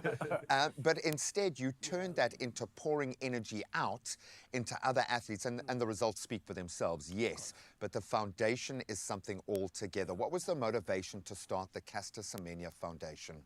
The motivation behind Caster Semenya Foundation, I think it's necessary needs. I think it's about what I did not have to get to where I am today, which is support, get a transportation, get meals, emotionally, someone just being there, to cheer you, up. That was the motivation. But then when you have a partner, like Violet, that has the same passion as you have, it makes it beautiful because it's someone that teaches you, how to love, how to support, how to care, and how to mind, someone's business when they're in your need. So that's the main, goal about us. It's about the needs that, these athletes, human first. It's about, humility and making sure that you want to build someone in such a way that they don't have to worry when they're around you. They need to feel that, they are wanted. And, all these kids that are involved, they feel the love, they feel the need, and we make sure that, you know, we equip them in a way that they never forget. But we teach, so we build that chain where we say, I help you, you help other two. You tell see, it other two to help other four. incumbent So, on them. you know, it's one of that chain that we don't want it to die. We want it to continue. You know, we want maintenance. It's about maintaining. Because that's a system. It's a that's system. a system that you're Yes. creating. Yes, it's more like a counting system. Yeah, 100%. Someone, With a card, yes. I'm just saying, AI, football do have a place. AI, athletics do have a place. We can figure it out, man. We can figure it out. One thing I love, though, is that you haven't just kept this into the narrow box of only just sport. And I wanted to find out more about the passion and the reason for why you are not just teaching sports skills, but life skills. You're creating leaders in the community. Yes. You're creating a community at the same time. Why is that so much more important to you than just the sport itself? Remember, coaching is not just coaching, it's about teaching. You are educating someone. You want to build that person, you know, to be the best version, you know, of themselves. The reason why we do that is because we realize throughout that there will be challenges, but we need to teach this, you know, individuals to say, you know, there's a financial literacy. There are principles of lives. And through principles of lives, you need to be able to be humbled, respect. But what I've learned through, you know, my career is that if you're not patient, you know, it becomes a problem because you end up, you know, going through shortcuts. You know, so what we do that we make sure that, you know, these individuals, we teach them how to be patient, to build. It's about maintaining, you know, what you have. Yes, we have early developers and late developers. We teach them that. But as well as I think what's important is that also they need to know communication channels where you need to know how to deliver a message as well how to receive it. Because I've realized that we deal with a lot of kids that are coming from, you know, vulnerable, you know, situations, coming from domestic, you know, violence, you know, abuse. There's a wall there already. It's a wall, but we teach them how to break that. You know, put that, you know, in positivity. You know, it has to be a positive way, you know, to live life. So it's very important to teach, you know, those principles of life to make them understand that, yes, it's okay to be angry. It's okay to have that anger. Let that fuel you. But how you to unleash it in a positive way. So turn, you know, negativity into positivity. You know, so to be good. So it's a very simple skills but they can be very difficult because discipline is a very hard skill, you know. Oh, but it's kind of learned, not taught. You know, you can tell someone all the time, but they've got to go through the experience. Yeah. As I sit here, I can see a different kind of pride in you, which is amazing because so much you've carried a lot for the country, and we kind of put that on your shoulders, whether you like it or not. Yeah. This is your choice now. This is you going out there and doing something based on you.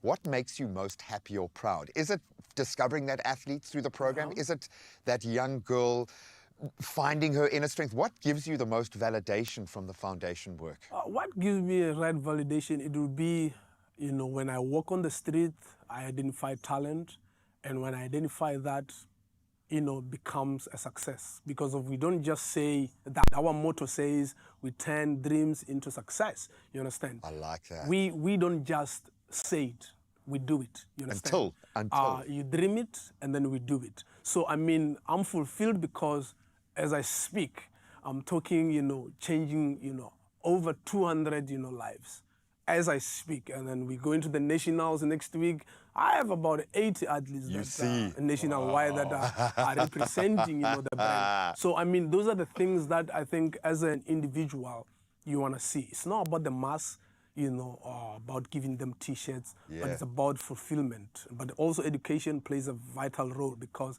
all these kids gets to get those opportunities to get into, you know, private schools, to get good education, but as well as still pursuing, you know, their dreams into sports. So that's what fulfills us as an individual. That's changing generations. That's changing generational offsets.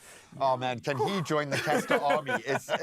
Is he allowed just for this month, for Women's Month? Can we let him? Just open for everyone. Everybody's welcome. Yes.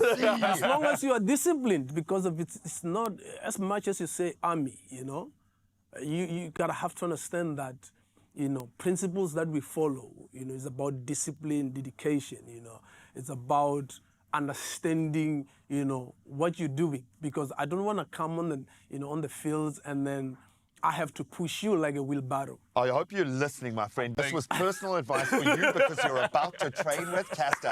What an absolute privilege to plug into our old friend's athletics mindset. But I think her understanding of the principles of building a life most important in this conversation. But I don't care about anything other than seeing him train with her right now. And that is happening in just a moment. So, Nelly, what else is coming up?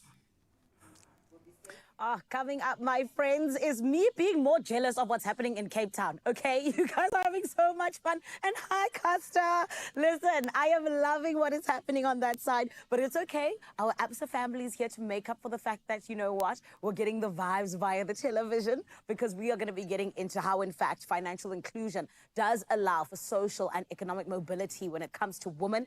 And we are having those beautiful chats, all in the name of Women's Month, of course, Mzansi. And then also coming up, we're going to be getting into, listen to this, a buttery tomato or a kete. It sounds delicious, and it is delicious. This is why we're giving you the recipe in a bit. We're going to take a short break. When we come back, more of Feeling Good on your Feel Good Breakfast Show.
It's my Feel Good Breakfast Show. Mzansi, welcome back to Feel Good Breakfast Show, and what a dose of inspiration we've already have from all our superstars right here to possibly making you into a superstar, because it's time to get something White Box ready. Oh man, there is a lot of excitement building, and understandably, but our plugin is the Buco White Box series, where we hashtag begin with Buco, and of course, the walls at Paarl Valley reach the next stage of the build as we prepare for My Design Rules, with the structures now rising. The focus shifts to the openings for the doors and the windows. Absolutely. Don't mess it up. Don't mess it up. Now we also learn how steel lintels carry the load above them, keeping everything safe. And then Corrobrick, South African world champion bricklayer, you heard correctly, gives us a masterclass in laying bricks like a true professional. It is another exciting step forward on the road to My Design Rules, Season 2, and it's officially time to check it out. Let's go. My Design Rules White Box exclusive behind-the-scenes series. Begin with Buco. Ek raak altyd so opgewonde as ek hier kom en ek sien net hoe by die minuut dinge vorder en net groei. Karrebriek het regtig deurgekom met hulle bakstene, maar daar's 'n paar nitty-gritties wat almal nie altyd van weet wat eintlik agter die muur gebeur nie. Kan jy vir ons so 'n klein bietjie meer vertel vandag? Ja, kyk Rina, hier in die Kaap het ons wat julle nou nie in Johannesburg baie gaan sien nie, is die tie wires of die butterflies wat ons hou van om hulle te noem. Hulle is meestal daar om ons twee skins bymekaar te hou, dat hulle nou nie 'n delamination maak en uitmekaar uittrek nie, maar ook as 'n waterproofing detail. As daar enige vochtigheid in die binnekant van die muur sal kom, dan gaan nou op die draadjie gaan en hy sal later aan 'n drip veroorsaak. Dis baie min, dis baie skraal dat dit gebeur, maar dit is daar vir daai rede. Nou in ons brickforce, net soos wat ons in ons beton retaining steel het, is die brickforce ook daar vir baie bonding. Dit bind daai hele lyn en maak hom sterker in 'n lyn af. Verder onderaf het ons DPM, wat of course ons joint is tussen ons steenwerk en ons beton. DPM gebruik ons ook op die kante van die vensteropeninge en dan oor die bokant waar ons lintels is, nou vir ons waterproofing detail in daai area. We are on a very, very exciting part of the project. It's the stage where our lintels are getting put in. Awesome stage. Lintels are really an integral part of every building. And what advice can you give in terms of lintels when it comes to openings of doors and windows and structure loading walls? Firstly, to understand and thoroughly understand the project that you're working from. Is it commercial? Is it industrial? And then choose the right product and make sure that it meets our needs for the project at hand. When it comes to great quality, Buco is at the top of the list. Can you tell us a little bit more how Buco ensures the quality of their structural elements like lintels? All our products that we buy, we pride ourselves that we buy it from reputable suppliers that we've got a relationship with over years and years. We also understand that times is evolving, so we continuously are testing these products as time evolves. Can you explain a little bit more about lintels? Yeah, Reno, look, a lintel is there to spread the load of that, for that opening where we want to put a big door or window or something, or anything in that sense in. Now, we'll use these two bricks as our walls, and then we have, of course, our opening. Now, to be able to carry the rest of the brickwork above this brick we'll use as a lintel. You'll have to bridge that opening with the lintel. Now, the purpose of the lintel is to help carry the load to the brickwork on the sides that's going to be still pushing down from the top here.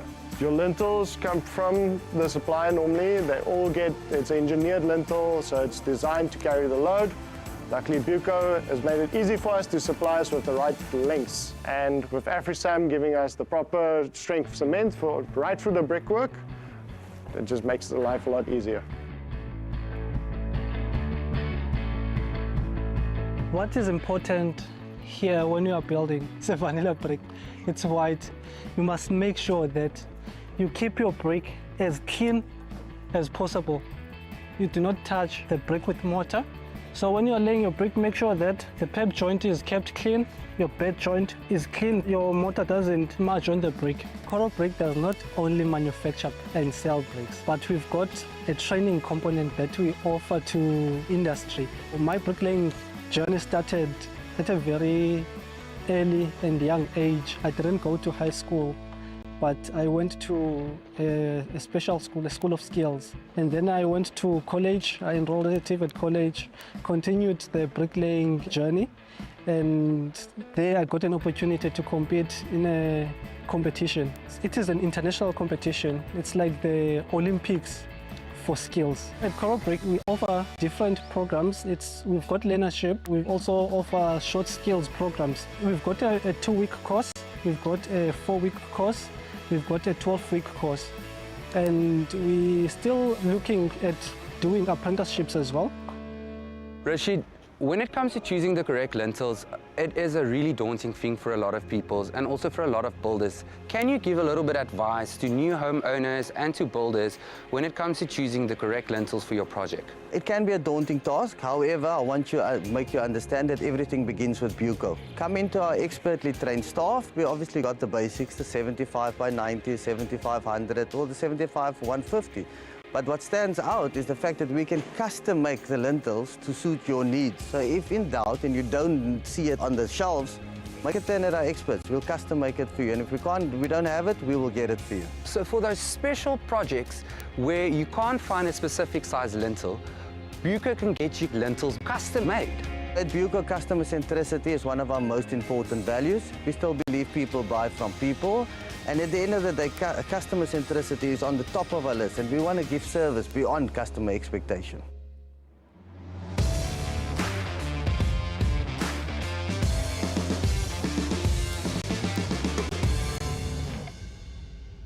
And now we know it really does begin with Buco. Follow every step of the White Box series on Buco Hardware and Buildware's YouTube channel. A wealth of great content there as well. And you can go behind the scenes of the build leading up to My Design Rules Season 2. It's going to be an absolute cracker and you won't want to miss a thing. Trust me, especially if you're going on that journey yourself. So make sure you hit subscribe, because when you do, you could also win yourself a 1,000 Rand Buco voucher. But those T's and C's do apply, and you can find them on expressoshow.com. Good luck. All right, I think we've been out of the kitchen for too long. Let's get cooking.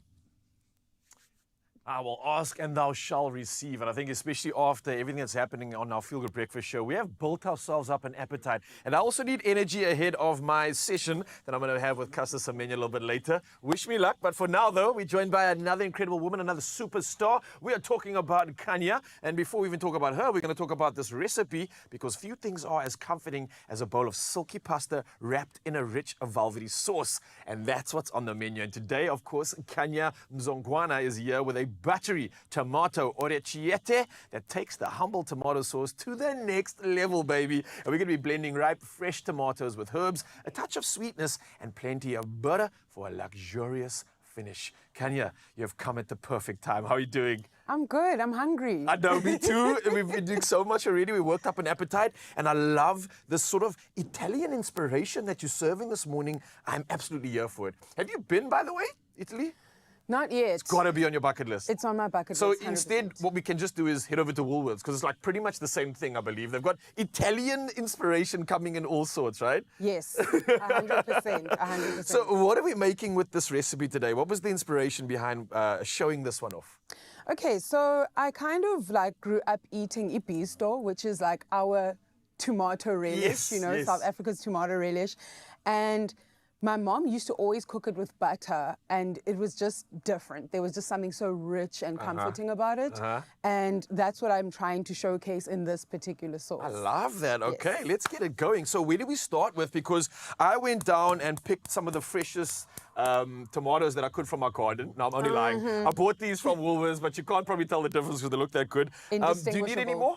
Yes, please. I would love some more. I'll start chopping this up while you get going with the rest of the ingredients, right? Okay, so we've got some garlic and onion sauteing in the pan. Yeah. And what we're going to do is we're going to add those beautiful fresh tomatoes once it gets sizzling. Okay. So we've got these beautiful fresh tomatoes. There we go. Nice.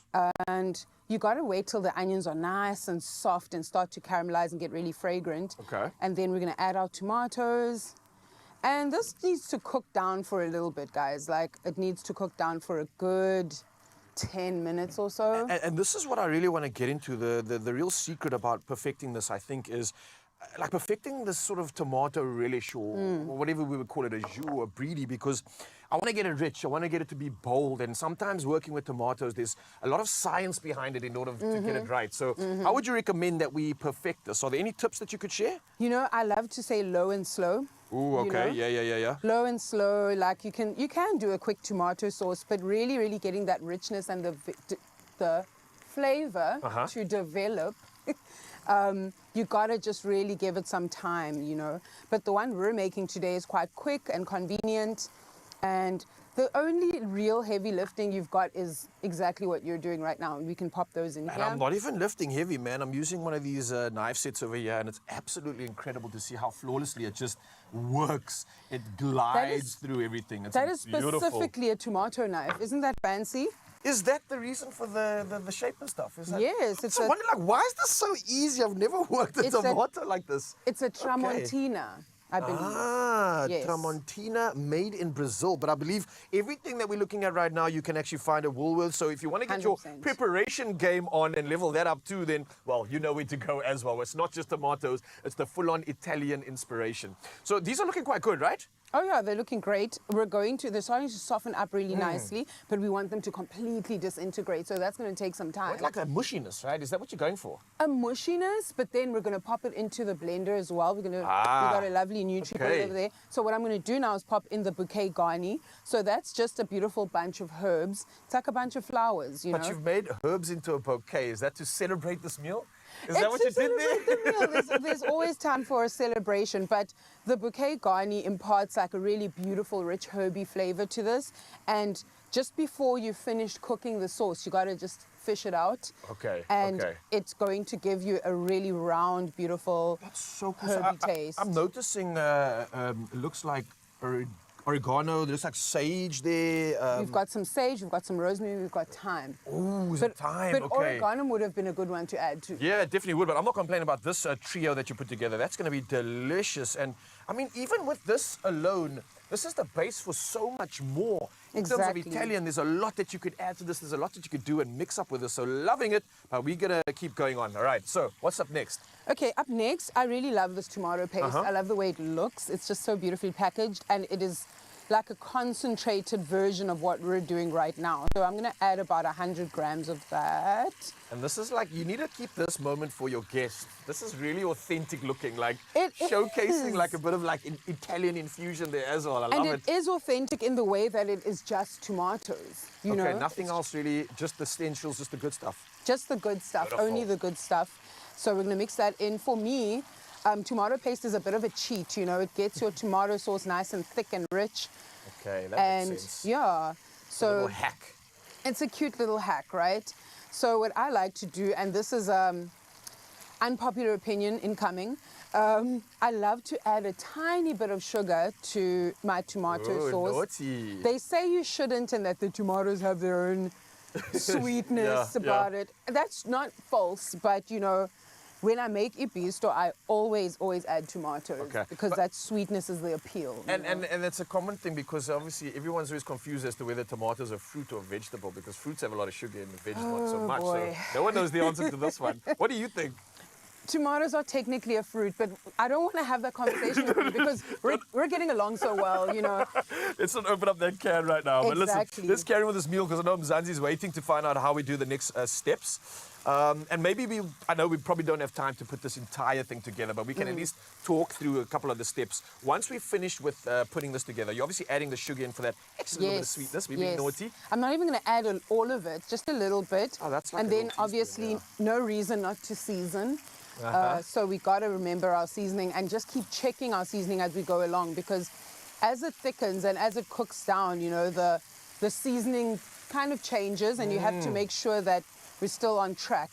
Got you. So for the sake of, let's say, time, can you talk us through some of the next steps once we've perfected this sort of, what do we call it, like a tomato base? Yeah, we could call it a tomato base, a tomato sauce, you know. I add a little bit of water because it does start to thicken, you know. Tomato has got that natural thickening agent.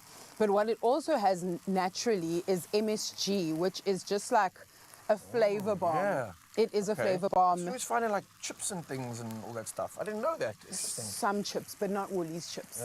Yeah. But MSG is that secret natural ingredient that occurs in tomatoes, and it just gives it this sweet and salty kind of a balance. And that's why you can just have a sandwich and put fresh tomatoes on it, and that's it. All right. So I love this, and I love the fact that you're using an I think I said it correctly, Pastor. You said it beautifully. Yes, I nailed it. But while you're putting the rest of this together, I want to talk to you, Mzansi, because there's a lot that you can be inspired by right now. And you can find this recipe on expressoshow.com if you want to find out how we put it together and get to that final dish, which is exceptional to say the least. And on top of this, you can shop, like we said, all your Italian-inspired ingredients at Woolworths. It's available in store, online, and of course on the app. Plus, you get 20% off selected branded homeware until Sunday, the 31st of August. So you can shop this offer in store, online, and of course on the app. And you want that Italian inspiration? Well, say no more. You know exactly where to go. Kanye, that was amazing. Thank you so much. And I can't wait to see what this eventually turns out to. It looks delicious. Doesn't it smell so good? It does. I forgot to mention the butter, which is just like, it's the pièce de résistance. All right. Well, listen, the butter has gone in here again. If you want to find any of these steps, you can head over to expressoshow.com. The inspiration is there. And what are you waiting for? Go get to Woolworths and go get your Italian inspiration on.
It's my feel-good breakfast show.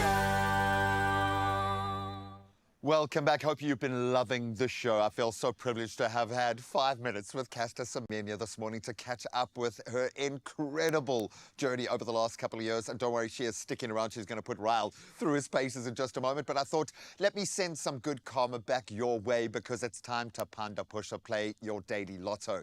There is a lot of money up for grabs today. So let's start there. 550,000 Rand sitting in our estimated jackpot. So please, what are you waiting for? You should know the drill by now. If you want to get your tickets, you can go in-store, you can go online, nationallottery.co.za, you can use their mobile app. You'll probably find your own cell phone banking setup has a little drop-down, or you can simply dial *120 *7529# and get the USSD. Whatever you do, just do it. And you can head over to the Expresso socials to check out some very cool exclusive content today, but also to get those numbers. We can't give you the winning numbers, but the details we'll give, and then wish you all the best of luck. Go Panda Push or play your daily lotto for an estimated 550,000 Rand. Well, maybe inspired by Caster's feats, we are seeing some major achievements in athletics. I'll get into that in the sporting bulletin in just a moment. Right now, though, the news. Thank you so much, G-Man. And yes, a little bit early this time. We are 3 minutes to the hour, but nonetheless, we can kick off official duties because there's still a lot to get through on the show. But for now, though, let's plug you in and start off with national headlines. Now, transnational organized crime remains a major threat across the continent. And National Police Commissioner General Fani Masemola said that the 27th International Interpol Conference in Cape Town. Now, law enforcement agencies from around the world gathered to discuss strategies to combat drug and human trafficking, cybercrime, and other emerging security challenges. Now, Africa's potential for growth, innovation, and resilience is often targeted by those who profit from instability, underscoring the need for strong institutions, intelligence sharing, harmonized legal frameworks, and enhanced trust among nations to safeguard progress. Well, next up, the South African Police Service has arrested more than 18,000 suspects nationwide over the past week, reaffirming its focus on safety and law enforcement. Now, over 3,000 wanted individuals linked to violent crimes were among those nabbed, while more than 100 people were arrested for murder and over 150 for rape. Now, police also seized 180 firearms, nearly 3,000 rounds of ammunition, and over 18,000 units of abalone. Now, in Gauteng, drugs worth 400 million rand were destroyed, while Operation Buyisa recovered 226 firearms. Well, from national headlines, we move over to international news, and Kenyan human rights activist Boniface Mwangi has announced his candidacy for the 2027 presidential election, challenging whether the energy from recent youth-led protests can translate into political power. Now, known for his anti-corruption activism, Mwangi previously ran unsuccessfully for parliament and has been outspoken on human rights violations in Kenya and abroad. Now, his campaign follows legal challenges, including a recent charge for possession of tear gas and a rifle round, as well as expulsion from neighboring Tanzania while observing opposition court proceedings, highlighting the risks faced by high-profile dissenting voices. Well, next up, Denmark's foreign minister has summoned the top U.S. diplomat following reports of American citizens conducting covert operations in Greenland, allegedly promoting its secession from Denmark. Now, Danish intelligence warned of outside influence campaigns targeting the semi-autonomous territory, with officials stressing that interference in internal affairs is unacceptable. Now, the controversy comes amid repeated statements by former U.S. President Trump about annexing Greenland and criticism over underinvestment by Copenhagen. Now, the U.S. president earlier said he would not rule out seizing it by force. Now, lastly, in this round of headlines in Bernal yesterday, about 22,000 gleeful chaos seekers, from costume ketchup bottles to would-be Roman emperors, joined Spain's beloved messy madness of La Tomatina's 80th anniversary, pummeling each other with a whopping 120 tons of specially grown tomatoes, clearly intended for warfare and not lunch. Now, the battle ignited with the slippery Palo Jabon, which was a climb for a dangling ham, and erupted into a glorious one-hour red-smeared festival, only to be cleansed by hosing down the participants, and some even floating in a shallow river-like zesty tomato-soaked maiden. Now, hydraulic showers, laughter, and warm Spanish spirit made it the world's quirkiest therapy session. Tomaterapia, that's what we're going to call it, and with locals and tourists bonded forever in tomato-tinged joy. Well, speaking of joy, not too much joy for Man United fans, but maybe for many others in the world of sport. And here's G-Man with the latest.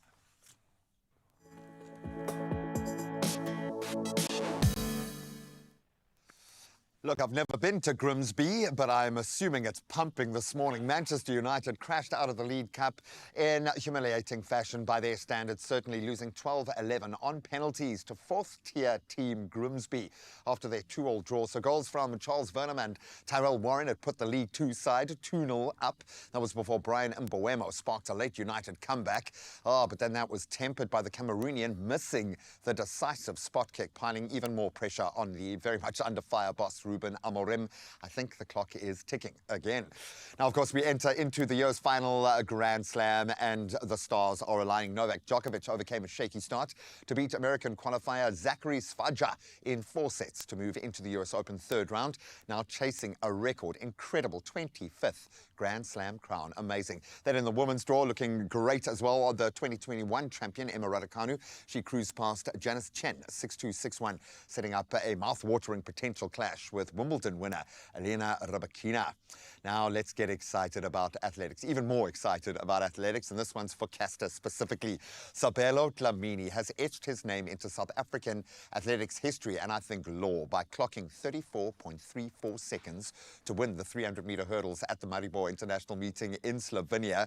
It is officially the fastest time ever run by a South African since the event was officially recognized by World Athletics in March, ranking him 7th globally early this year, and I think cementing a new national best and showing kind of a new era of South African athletics setting in. We love it.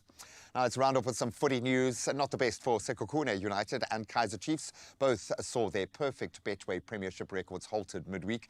So Sekhukhune, they drew 1-1 with a 10-man Amazulu. Very spirited performance there. While Chiefs, they were held goalless by their old foes, Mamelodi Sundowns. And Golden Arrows, they stunned Magesi 2-1 with Nkobeko Dlamini's stoppage time strike, extending their unbeaten run. Early days, but shots already being fired. That's where we leave our sports bulletin for now. Castor steps back into the hot seat in a moment to help Ryle prep for a marathon he's not even running. I am here for that. In fact, I'll pay to watch that, but let's get the traffic first.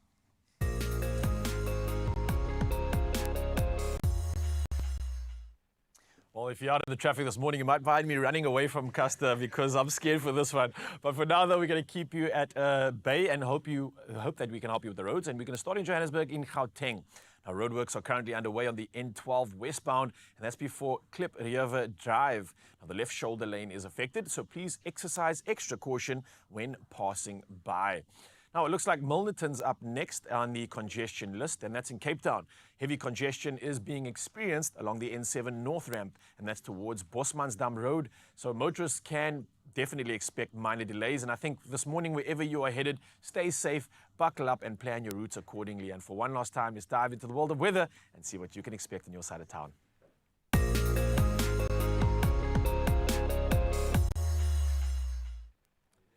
Yes, and for our last round of weather news, the South African Weather Service has issued a yellow level 2 warning for severe thunderstorms over the extreme north of the Northern Cape, which may cause localized damage to infrastructure, informal settlements, property, vehicles, livestock, and livelihoods, while potentially disrupting municipal and essential services. Now, at the same time, extremely high fire danger conditions are expected across the Khai Garib municipality in the Northern Cape and the Blouberg and Makodu municipalities in Limpopo, prompting authorities and residents to exercise caution and take necessary safety measures. Now, one last time, we get to do this. It's the sunrise view of the hour, and this one is all the way from East London. Cristal comes through with an incredible shot, and look at this one with 20 degrees or 21 degrees of Celsius weather. That's what you can expect, but I love this shot. You got the power of the ocean, you got the beauty of the sunrise in the background before it even has risen, and I just think this is a picturesque moment. East London is looking so inviting. Slap your Speedos on, get some sunscreen, and make a day out of it. And again, Mzansi, a reminder to share your sunrise views with us. The number's 063 036 9649. No matter where you are in the country or the world, we absolutely love it. And for now, here's your last chance to see what temperatures you can expect on your side of town. Enjoy.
Oh, yes, I always tell you, no matter the weather, as long as we're together, then we know we're going to be feeling good, honey. There's so much to celebrate this morning as we get to celebrate the beautiful Castor. We get to be about all of the incredible things happening with Tabile and her music. But we also continue to celebrate women. And one of our faves, I'm talking about APSA, does that in the most incredible way, always reminding women that their stories matter. So yes, you, beautiful woman, your story matters, okay? And today, I know that there's so many women that just continue to build communities in this country. And I think in August is where we get to highlight that. However, unfortunately, there's a lot of women who unfortunately find themselves financially excluded. And this is why today with APSA, we're finding out how it is they are including women and are allowing growth in so many different ways, from socially to economically and more. So to help us do so, let's please welcome the gorgeous ladies from APSA. I'm talking about Janelle Haskins, as well as Debohoma Putuma and Walani Mabaso, who are here to help us explore financial inclusion. Everybody, let's give them a feel-good welcome.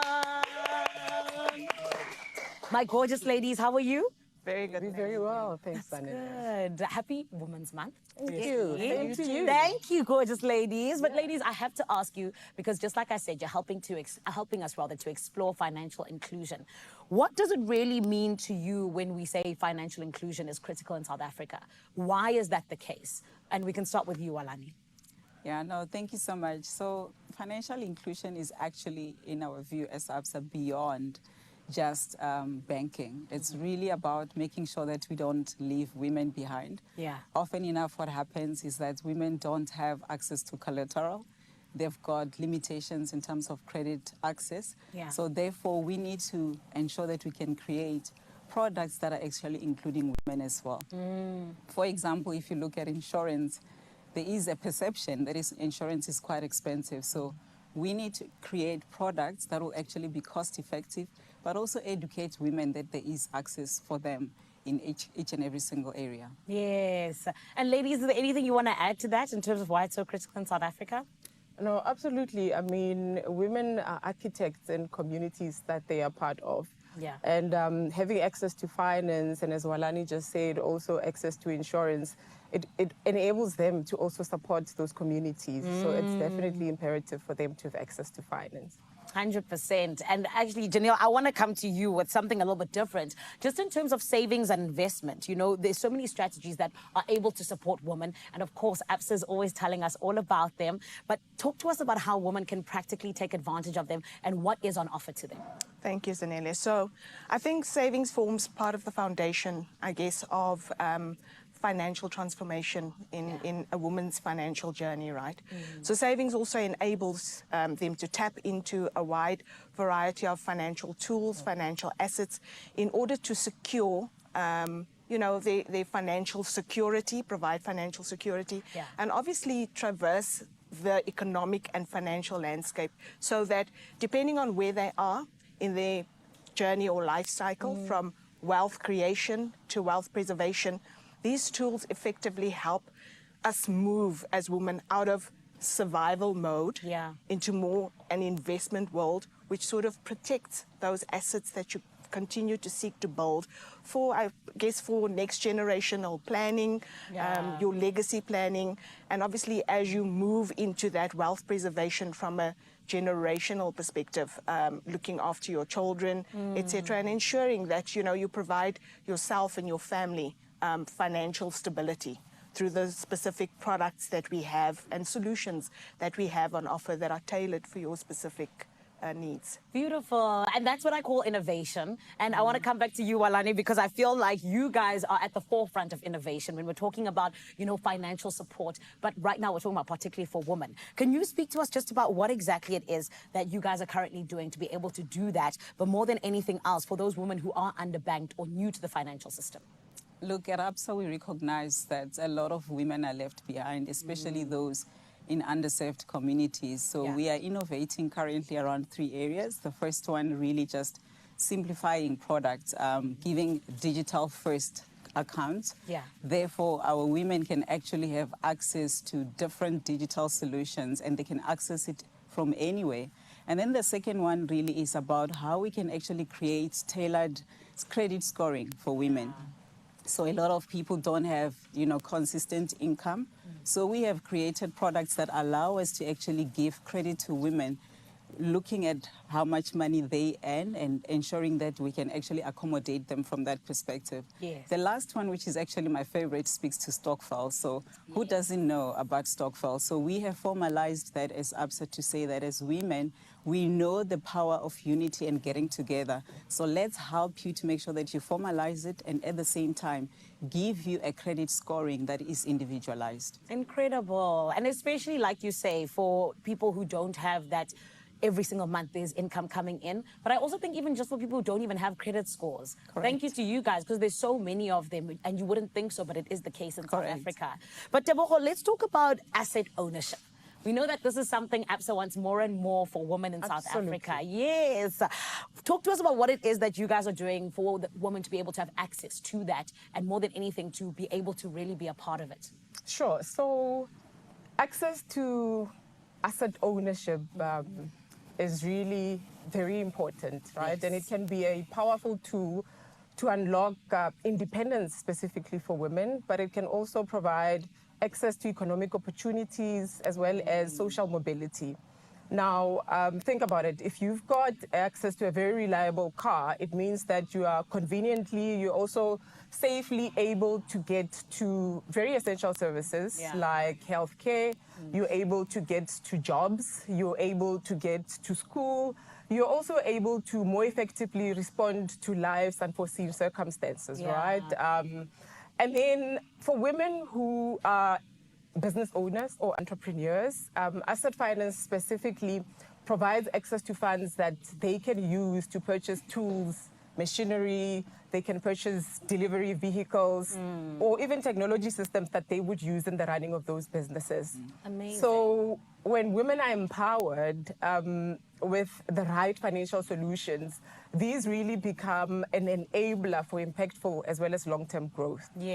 And at ABSA, we are really focused on making sure that we create inclusive financial offerings that really meet women where they are, right? Yeah. With support, with flexibility, but also with products that are designed to build resilience as well as momentum in their personal as well as professional journeys. Beautiful. And ladies, with all of these incredible things you just said, very quickly, Janelle, just 2 sentences to any woman that's out there being like, oh my goodness, I want to be a player in this. I want to get into it with ABSA. What would you say to them? How can they get involved? So I think, you know, the first port of call is looking at your holistic needs, locking into banking propositions in terms of opening up your accounts and having access to all of these financial tools that help you secure your financial future, and in terms of owning those financial assets that help you grow, protect your income, obviously, and your savings. So I guess it's contacting us, letting us know how we can help you write and own your story,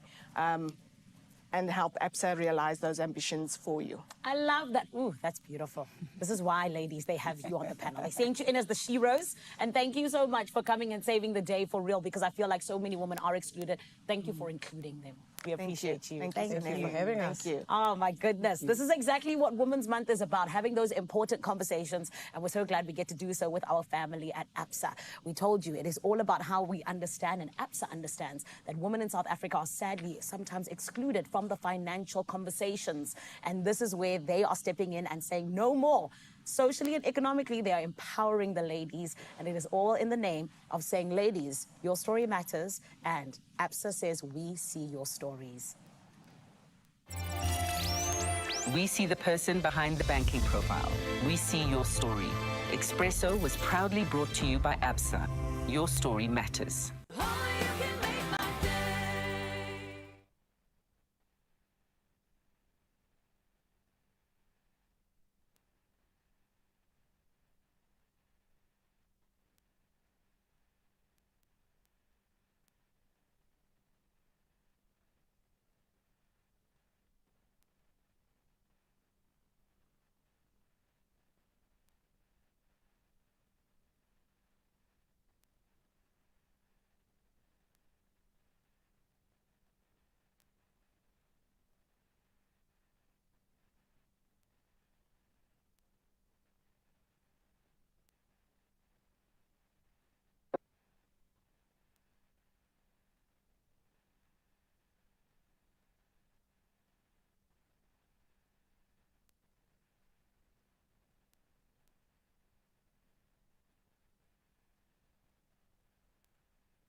Yes, Mzansi, welcome back. Your Feel Good Breakfast Show, and we are feeling so good with our superstar of the morning, Caster Semenya, in the building. And it's a new Caster for me, a wiser version of Caster Semenya, a stronger version as well. And that's why I'm asking if we could share some of this wisdom with us ahead of the Cape Town Marathon and ahead of all the incredibleness that's going on. I think many people have been inspired by your running, and I'm sure are probably going to be standing up saying, yeah, I want to start running right now. But before they do, there's a few things we need to do before just getting onto the run, right? Yeah, of course. I mean, it's a very simple process where you just run, for 10 minutes. It's close to approximately about 2 kilometers, depending on the level you are. And obviously after that, you work more on your rhythmic drills, and then a little bit of, dynamic, stretchings. And that's what gets you ready, to do well, in a race. So that turns the body on. Simple, yes. So what would you have for us, let's say for people at home that want to try something out right now? Yes. What's a go-to exercise to get us kind of warmed up and ready for a run? I mean, I normally do a little bit of, high knees. Okay, so high knees, yeah. It's more high knee, but because of I'm in the casual clothes, it cannot happen. And then I'll do a little bit of those dynamic, stretchings to make sure, my hamstrings are stretched, and then obviously it will be the kickbacks. Wait, you're going a bit too fast for me, Caster. I know you're one of the fastest out there, but come on, we're mere mortals. So talk to me about that one who went in front. So we just kick in the front, keep the legs straight, right? Yeah, just to stretch the hemis. We can feel and obviously that, to stretch, your quads, you just do the kickbacks. Obviously it fires up also the glute. It's the same thing. And you do that. And then, the standing, stationary where you just hold, this gets the hamstring and behind the leg as well. A little bit with the hip flex. How long because do that's you... what you use. Approximately depending on, how you want to hold. 15 to 20 seconds, you can do that. Those are the dynamic stretchings, and you can go down there and then you stretch, your hemi together with your calves. Ooh, this is a nice one. Yes, you can feel the rust coming off here. Very simple. It's a very, very basic, things that you've been taught, when you were in preschool. It's the very same thing. Then you can go to your arms, you switch them, to the, outside. Right. Just to release, a little bit of your shoulders. And then you do the same. And then you can swing them as well. And running for you was, it wasn't just about the lower body, right? You were using the upper body and the arms as well. Of course. Why was that so important? Is that just getting the power? Coordination. That's what they say, the central. The central, Find your part center. of yourself. Yeah. For your, abdominal and obliques, you can swing, to the sides. Ooh, okay. That's basically for the, obliques. Now, there's one exercise that I need to get from you that I think everybody wants now to master, and that's celebration. How do we perfect that? That's where it starts. So, gotta get the elbows up high. Of course, and then we go for the. How do we? What is this? Remember, I grew up in the bush. Yeah. This is the definition how strong I am. Okay. And then when I switch them like that, you see, I call myself a cobra, but also it still symbolizes the wings of an eagle. You have to understand that as an individual, you have to combine, the power you have in you through, the creatures out there, animals, snakes. And a moment here that we might be able to get this exact. Here we go. We got 1, 2, and then you dust them the shoulder. That means you can never be near me. Not even close to me. Oh, I absolutely love that. You get what I'm saying? Yeah. They have tried to drag me down. I'm never down. And you ain't touching this. You can never. The only thing that you can succeed is to block my way. But of course, I find a way to unblock it. So I'm a very, very positive person. So I absolutely love it. Listen, we're going to watch this moment again because this was absolutely incredible. This was your Olympic moment right here. What a moment. Did you plan this celebration, right? You knew we were going to take the win. Come on. The only person that knows about this celebration is Violet, my partner. She knew, and she looked at me like crazy. I said, why did you buy me the flag? If I can't do this, you understand? So I did that before I went to the World Champs, in 2009. I'm saying, when I win, that's what I'm going to do. And she looked at me like crazy. I knew what I was about to become. I knew I was great, but I didn't know I was greater than that. Yeah, what a moment. And Caster's not going anywhere. Let me tell you, we just found out how to do that victory celebration. So if you are going to be doing the marathon, then you might want to adopt that as well. You know how to warm up, you know how to celebrate. And now we're going to head to Jersey before we find out how to cook incredible breakfast in under 8 minutes. It's going to be another challenge. Caster's not going anywhere, so we'll see you in just a bit. But yeah, so Nele, what's happening your side, my lady? Oh, it's been such a beautiful show here on your Feel Good Breakfast Show, and it's only about to get better. Why? The beautiful Ritabile Kumalo standing by. Everybody, please make some noise for her song, Bekezela.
Welcome back. Thank you so much for plugging into what has been the most amazing show, largely because Caster Semenya has joined us for the whole morning, and she is back in the kitchen to take on an 8-ingredient breakfast challenge, where the two of us, we are going to whip up the ultimate morning meal using these classic ingredients, or as many as we can, but it's a race against the clock. We started at 8 minutes, now it's down to 5 minutes. They might even shave more off, okay? Are you as fast in the kitchen, Caster, as you are on the track? Yes, very fast. You know, I'm simple as I can be. Well, I don't need all these ingredients to make it look nice. I just need a omelette, that's all. Okay, I like the sound of that. Okay, shots fired already. I'm going to go all in and see how many I can use. We might even cut this down to 3 minutes, so we've got to be quick and we've got to be good. I'm going to wish you good luck. Okay, Good luck let's to do you it. too. And All right. our time starts in 3, 2, 1, boom. 3 minutes. Where do we go? Okay, you're going the omelette route, eh? Yeah. I'm going to mix it up a little bit. I love a fried egg. My kids love a fried egg. Yeah. Eggy, can't you see? Sometimes I love to I'm only going to use hypnotize olive me. oil, comrade. A little bit healthy. I don't know. How much did you have to watch what you were eating while you were competing? Because you strike me as being a calorie machine that you could pretty much just chow. I didn't have to watch anything. I just had to eat what I can eat. So, I mean, as an athlete, you just need to be, in a good shape, to be, the best that you can be. I mean, yeah. Were you superstitious like that? Was there something you would eat or drink or not eat or drink, a color you wouldn't wear, anything like that when you were competing? Because I know a lot of athletes, they have become very superstitious. I ate anything. I ate anything that came across, my fridge. 2 minutes to go. Ooh. Now I'll put them together. There we go. I'm going to try a fried egg. Oh, I've already cracked my egg. No! You see, I cracked under the pressure. You can't be under pressure. No, it's nice. See, simplest as I can be. Ooh, I like it. I even like the look of that. Just looks amazing. 1.5 minutes to go. Do I want toast with my breakfast? I think I might try a little bit of toast with my breakfast. Come on, Bacon, you can do it. I might ask for like 30 seconds more, okay? Because we deserve it. I'm not the chef, but that can looks do better. awesome. I love that, a bit of toast because one must. And we are winning at life. So how many minutes? I think we've probably got about 20 seconds left. 1 minute, 1 minute. 1 minute. Very kindly and magnanimously, they've given us another minute. Come on, Bacon, you can do it. I feel like my pan is just... You've even intimidated my pan. 1 minute. You see? Oh, look at that. Look at that guy. 1 minute. How many? 30 seconds? It must be 45. I think they're 45? slowing time down just All right. for me. I'll The just, pan, come on, you can do it. I grew up in the village, comrade. Oh, my word. Grew up in the village. Well, I have a feeling the race is going to be over before it's even begun. My pan seems to be just taking a very long time to do its job. You can do it, little pan. Maybe this is training more for a marathon, okay? This is the Sanlam Cape Town Marathon version of the breakfast. Medium rare. Yeah, medium exactly. rare. Medium, 9, medium rare. 8, 7, 6, 5, 4, 3, 2, 1. Time. Boo, boo, boo, boo, boo. She's done it. I was going to put it to you guys, the viewers, to decide who is the winner. In fact, I'm still going to give myself a shot because this is called the working man's breakfast, where you kind of eat it from the pan because you don't have time. Wow, who eats from the pan? Show us your beautiful plate, please, to the viewers. Nice What? cooked omelette with the bacon. I don't know the terms, but What are you going to call it? You know, Caster's creation, hey? No, this is nice. I like it. Well, you can decide at Welcome home. breakfast. Is it my work in By progress? Fabrizi. Or is it Well, the Caster's easy. creation? Ooh, this looks nice. It really does look With good. a little bit of pepper. Here we go. I'm going to give you a little bit of salt and pepper. Just finish it off with that a salt guy. bay. You can go online and vote for Caster's creation or my work in progress. We'll see you now. How do I beat you if you're in this kitchen And I'm every day? a cook. Only you can We see the person behind the banking profile. We see your story. Expresso was proudly brought to you by ABSA. Your story matters.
It's my feel-good breakfast show.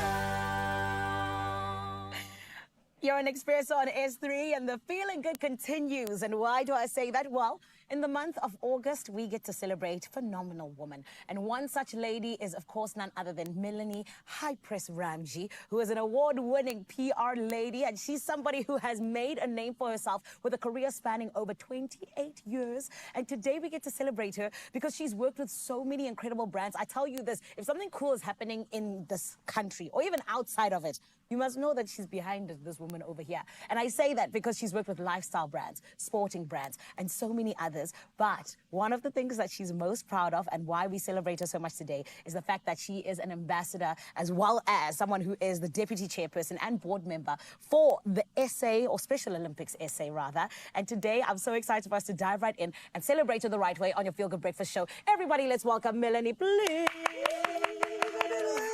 My high press, how are you? Girl, you threw me off with that 28 years because now people know how old I am. No, I think you meant to say 8 years. No, I meant to say 8 years. Yes. When I said 20, I was meaning like, I'm 28. Exactly. I'm so glad you get it, Melanie. My queen, congratulations on everything that you've just been achieving. I think it's so amazing. But let's jump right into just every single way in which you take up space, because I feel like you own the PR. PR belongs to you in South Africa. If someone wants to do PR, they have to call you. That's how I feel. But my Melanie, I want to know, just in terms of you and actually getting into PR, you know, what actually prompted you to say, okay, I'm going to start two-tone communications. I'm going to get into this, even though I didn't actually study it. Sure. So I think around 2010, you know, Philippa landed in South Africa. Yes. It was such a buzz. I had come from agency life. Yeah. And I was like, I want to do my own thing. I was afraid. And I just had a lot of friends that backed me, including my boss, the MD of the company. She would back me and she would say, Mel, you must go out and do your own thing. Fly, girl. Yeah. So I took the risk and I registered a business knowing zero about business. And yeah, here we are now. Here we are now, darling, being one of the biggest on the African continent. Yes, thank you very much. And my Mal, I also just feel like, you know, when it comes to the route that you took, sometimes it's not the easiest. Talk to us about what exactly it was that it kind of took to really, you know, get to this space of I'm just figuring it out. What were the advantages and disadvantages? So I think I knew PR, like I really knew PR, but I didn't know how to run a business. Okay. So I think going into it, I learned the hard way. I had some really, really hard lessons, financial lessons, and that taught me like street knowledge and how to like, you know, deal with things coming your way. So I think that was my biggest challenge, not knowing how to run a business, not knowing the business, you know, the business side of running a company. Yeah. That was my biggest challenge. And look at you now, though, because you have overcome it. You're here doing the things. And I feel like, you know, along the way, there are so many things that you've gained, which is amazing. But one such thing that you've gained is a nickname, High Press. Oh, my goodness. Speak to us about that. How did that come about? Listen, funny story. Yes. I had a boyfriend who was DJ Hype. Oh, my goodness. So I was High Press. But don't lie. You know what? I was his hype man. I was his manager. I was his publicist. So High Press really fitted that I would bring hype to him. So hype man, hype woman. And you know, the name just stuck because, yeah, I bring hype to brands. And you do, and in the most unique way. That's why I think you continue to stick out. But one of the things that I know you for, just genuinely on social media and all of the beautiful projects you work on, it is the Special Olympics SA. My passion. Yes, and you as, you know, the deputy chairperson and ambassador as well. Talk to us about it. You know, why is it so important that you do that for Special Olympics SA, but also why is it so close to your heart? So about 10 years ago, the CEO, Miss Ansela Smith, she basically hunted me down on my Facebook and said, listen, I've got this amazing project. Come through, come see me, a campaign, an initiative. And the first meeting, I was sold. I love talking to any marginalized group. That's what I'm about. I was never the ordinary, usual, normal kid in the group. So I always want to be with the people that are the underdogs. And this really spoke to my heart. It was something that spoke to my heart. And I've been with them ever since. I just started out as an ambassador. I now do their PR. I sit on their board. And it's just such a fulfilling initiative, project, campaign to work on.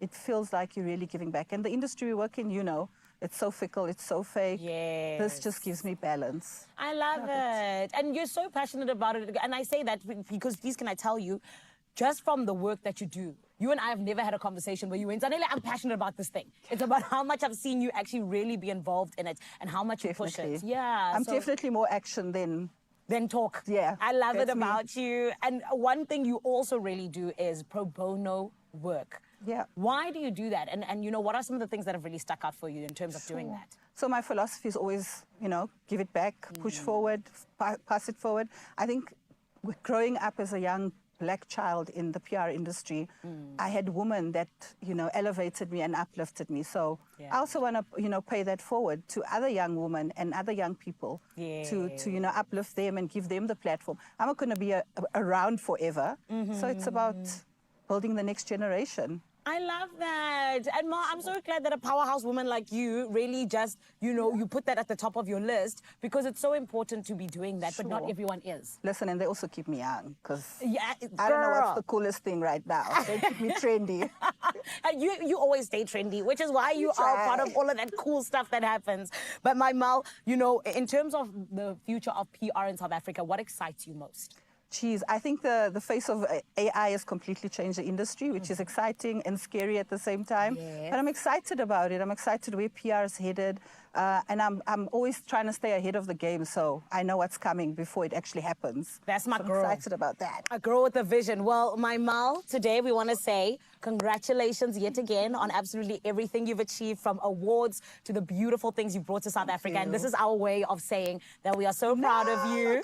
Yes, yes. This is also particularly from our boss lady saying she loves you, Sinikwe, and she thinks the world of you. But also, I think that's what everyone thinks, because you are such a big voice in terms of PR in South Africa. So thank you for that. Thank you and for may having continue me. to grow, of course, girl. It's nice to be on the other side, because I'm bringing people here for the last 10, 12 years. Literally. It's a bit weird to be on this side. So thank you for having me. But you get flowers when you're here. And this is flowers both in the literal and figurative sense. Thank you. Thank you. Thanks for having me. Of course. Ladies and gentlemen, her name is, of course, Melanie Hypris Ramji. She is an award-winning PR queen and somebody that we will continue to celebrate beyond even August because of the amazing work that she is doing. My Graham, are you not... The fact that I haven't bawled my eyes out to occupying just a little bit of the space alongside these incredible women. I hear you, girl. This is not a month, it's a year. All year is Women's Year, and we're going to keep it that way. Well, let's get into a product now that exemplifies absolute excellence. They have just marked a massive milestone. La Roche-Posay, 50 years of science-led skincare and the impact in people's lives. To celebrate, they hosted a one-of-a-kind immersive event right in Johannesburg. And of course, we couldn't miss out. Our very own Kutile Adams went along to get the inside scoop, and I'm sure a really, really good goodie bag. Let's take a look. La Roche-Posay is turning 50, and for half a century, they've been leading the charge in skin health, trusted by dermatologists and loved by millions. Today, we're stepping into a one-of-a-kind immersive event that celebrates science, sincerity, as well as skincare that's truly changing lives. We have a vision to pioneer skin health and beauty, to bring sustainable, life-changing dermatological solutions to all. Teresa, it's so lovely to see you. Thank you so much for having us. What would you say sets this division apart from all the other brands under the L'Oreal ecosystem, especially when it comes to skin health? So, you know, L'Oreal Dermatological Beauty and La Roche-Posay is basically rooted with dermatologists. It's at the center of what we do. So my vision for the L'Oreal Dermatological Beauty really is aligned with our global vision, which is all about bringing accessible skin health to all our consumers and offering life-changing dermatological solutions. Caroline, there are tons of skincare brands out there. How would you say events like this one help La Roche-Posay stand out as an expert in skin health? At La Roche-Posay, we partner with HCP partners, especially dermatologists, where we really work together to deliver efficacious skincare for all. We conduct clinical trials to ensure that the product that we're delivering is really scientifically backed and tested by HCPs. And what really makes me proud, or what makes us proud as the La Roche-Posay team, is that our products work so beautifully on all South African skins. I'm really excited to explore the layout. I'm seeing different booths and activations. What can we expect? So we have taken the key pathologies and key skincare concerns, and each booth will take you through firstly what the pathology is, and secondly, what is the skincare solution that is backed by science with clinical trials that will help you address that specific skin concern. The atmosphere at the event is absolutely beautiful. It's energizing and very informative. Today, diving deeper into conditions like eczema, acne, sun sensitivity, really reframed how I look at daily skincare. Can you tell us more about skin microbiome, what it is exactly, and its function? Essentially, if you think of microbiome, think of all of the microorganisms, so all of the bacteria, all of the fungi, on your skin. And we know that we've got good bacteria and bad bacteria, and on the microbiome, a healthy microbiome really means that there's a huge diversity of bacteria, etc. on your skin. When that doesn't happen, it leaves space on your skin for pathogens like allergens to get in, and that causes a disruption and allows your skin to really get into the cycle of inflammation.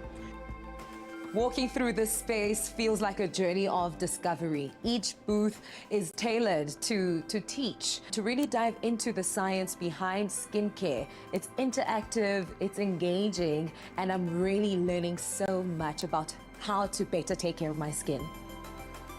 Us as dermatologists, we want to recommend something that we can really trust, something that has been tried and tested, something with results, something you feel comfortable prescribing to your patient because you know what results it will give. You know, at La Roche-Posay, we really want to continue kind of pioneering the scientific research when it comes to skin health. And there's really two extremes that we want to focus on. So the one extreme is really making sure we deliver on extreme efficacy, because consumers are becoming more demanding in terms of what the products that they need. And we do this in a multiple different ways. So one of the ways is doing a lot of the research and innovation, obviously in collaboration with our dermatologists. We also offer dermatologist grants to be able to do their own research and innovation. And on the other side, we have extreme benevolence. And what this means is we have to take the utmost care, because we work with extremely sensitive skin, whether it's a newborn, whether it's cancer patients, or whether it is anybody from the age of 0 to 104 years old. Skin is very important. It's the largest organ in the body. You can't hide it, you know, and so you need something that has been tested, proven, in order for you to apply it to your skin. What I appreciate the most about La Roche-Posay, it's the simplicity of the product, the fact that they are also very effective. Sunscreen that I use, La Roche-Posay. We really need to look for a broad spectrum sunscreen. So broad spectrum means protecting against both UVA and UVB. Within La Roche-Posay, we've got a molecule called Mexeril in our Anthelios range, and this molecule protects all the way up to 400 nanometers, which means that you're protected from even the invisible UVA rays, which get through clouds, they get through windows. So it's really important to have broad spectrum, high UVA protection. From newborn skin to mature skin, from hormonal acne to the most sensitive conditions, La Roche-Posay has proven one simple truth in the last 50 years, and that is your skin matters, not only to you, but to them too. In a world full of trends, this is a brand that treats skincare like self-care, with science, with heart, and with proof that spans generations. If this is only the beginning, we cannot wait to see what the next 50 years will bring. Kutle looking gorgeous as always with a little extra glow. Love that narrative. Such a unique way to bring skincare science to life. And from innovation to education, La Roche-Posay continues to make skin health accessible for everyone. And a big thank you to them for letting us be a part of their amazing 50-year celebration. Congratulations.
It's my feel-good breakfast show. Welcome back. Very special message before I say goodbye. Panda Pusher, play your daily lotto for an estimated 550,000 Rand in the jackpot this Thursday. You could be winning big, so what are you waiting for? Go and get your tickets. You can go in-store when they open. You can go online right now, nationallottery.co.za. You can use their mobile app, your own cell phone banking, or you can dial *120 *7529# for USSD. Super easy, and we've made it even simpler by keeping those details on the Expresso socials, so you can check them out. And then Panda Pusher, play your daily lotto for an estimated 550,000 Rand in the jackpot today. All the best of luck. Well, it has been an amazing show, so I think let's sound it off in style. Oh, yes, my Graham in style is us doing so with Islonda by the beautiful Ritabile Kumalo, everybody.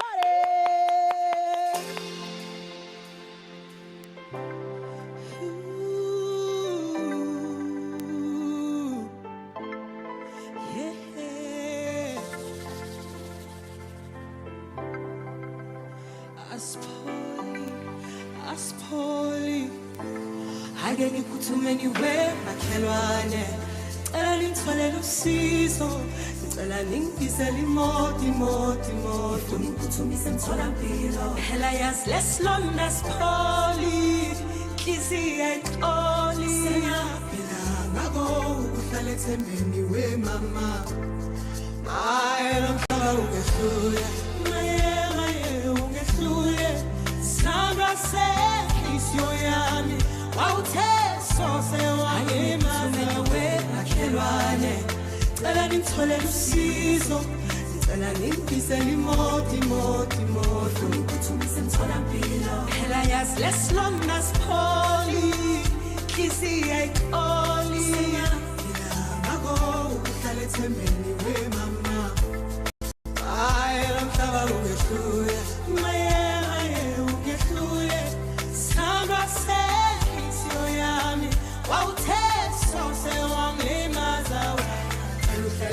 Olise mapengonile Ikwazi ukulungisa amaphutha ami Bajabula kabi masixabana Oh balimele Suka kudala lolu thando endakekho ngalivimba Oh balimele Suka kudala lolu thando endakekho ngalivimba Olise mapengonile Ikwazi ukulungisa amaphutha ami Bajabula kabi masixabana Oh balimele Suka kudala lolu thando endakekho ngalivimba Oh balimele Suka kudala lolu thando endakekho ngalivimba Oh balimele Oh balimele balimele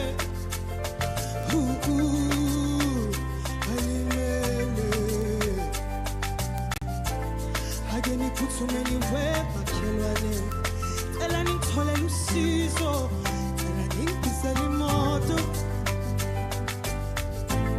Ake niphuthume anywhere makhelwane Cela ningitholele usizo Cela ngibizele imoto Ngikuthumise emtholampilo Phela yazi lesilonda Aspoli Nhliziyo ayixoli Ngako ukuhlala ethembeni we mama Hayi lo mhlaba ungehlule Maye ungehlule Sandra said inhliziyo yami Wawuthe sose wangilimaza we Cela uhlale phansi ngixolise mapengonile Ikwazi ukulungisa amaphutha ami Bajabula kabi masixabana Oh balimele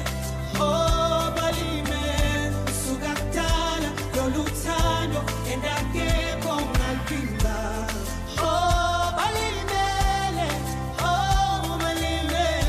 Suka kudala lolu thando endakekho ngalivimba Olise mapengonile Ikwazi ukulungisa amaphutha ami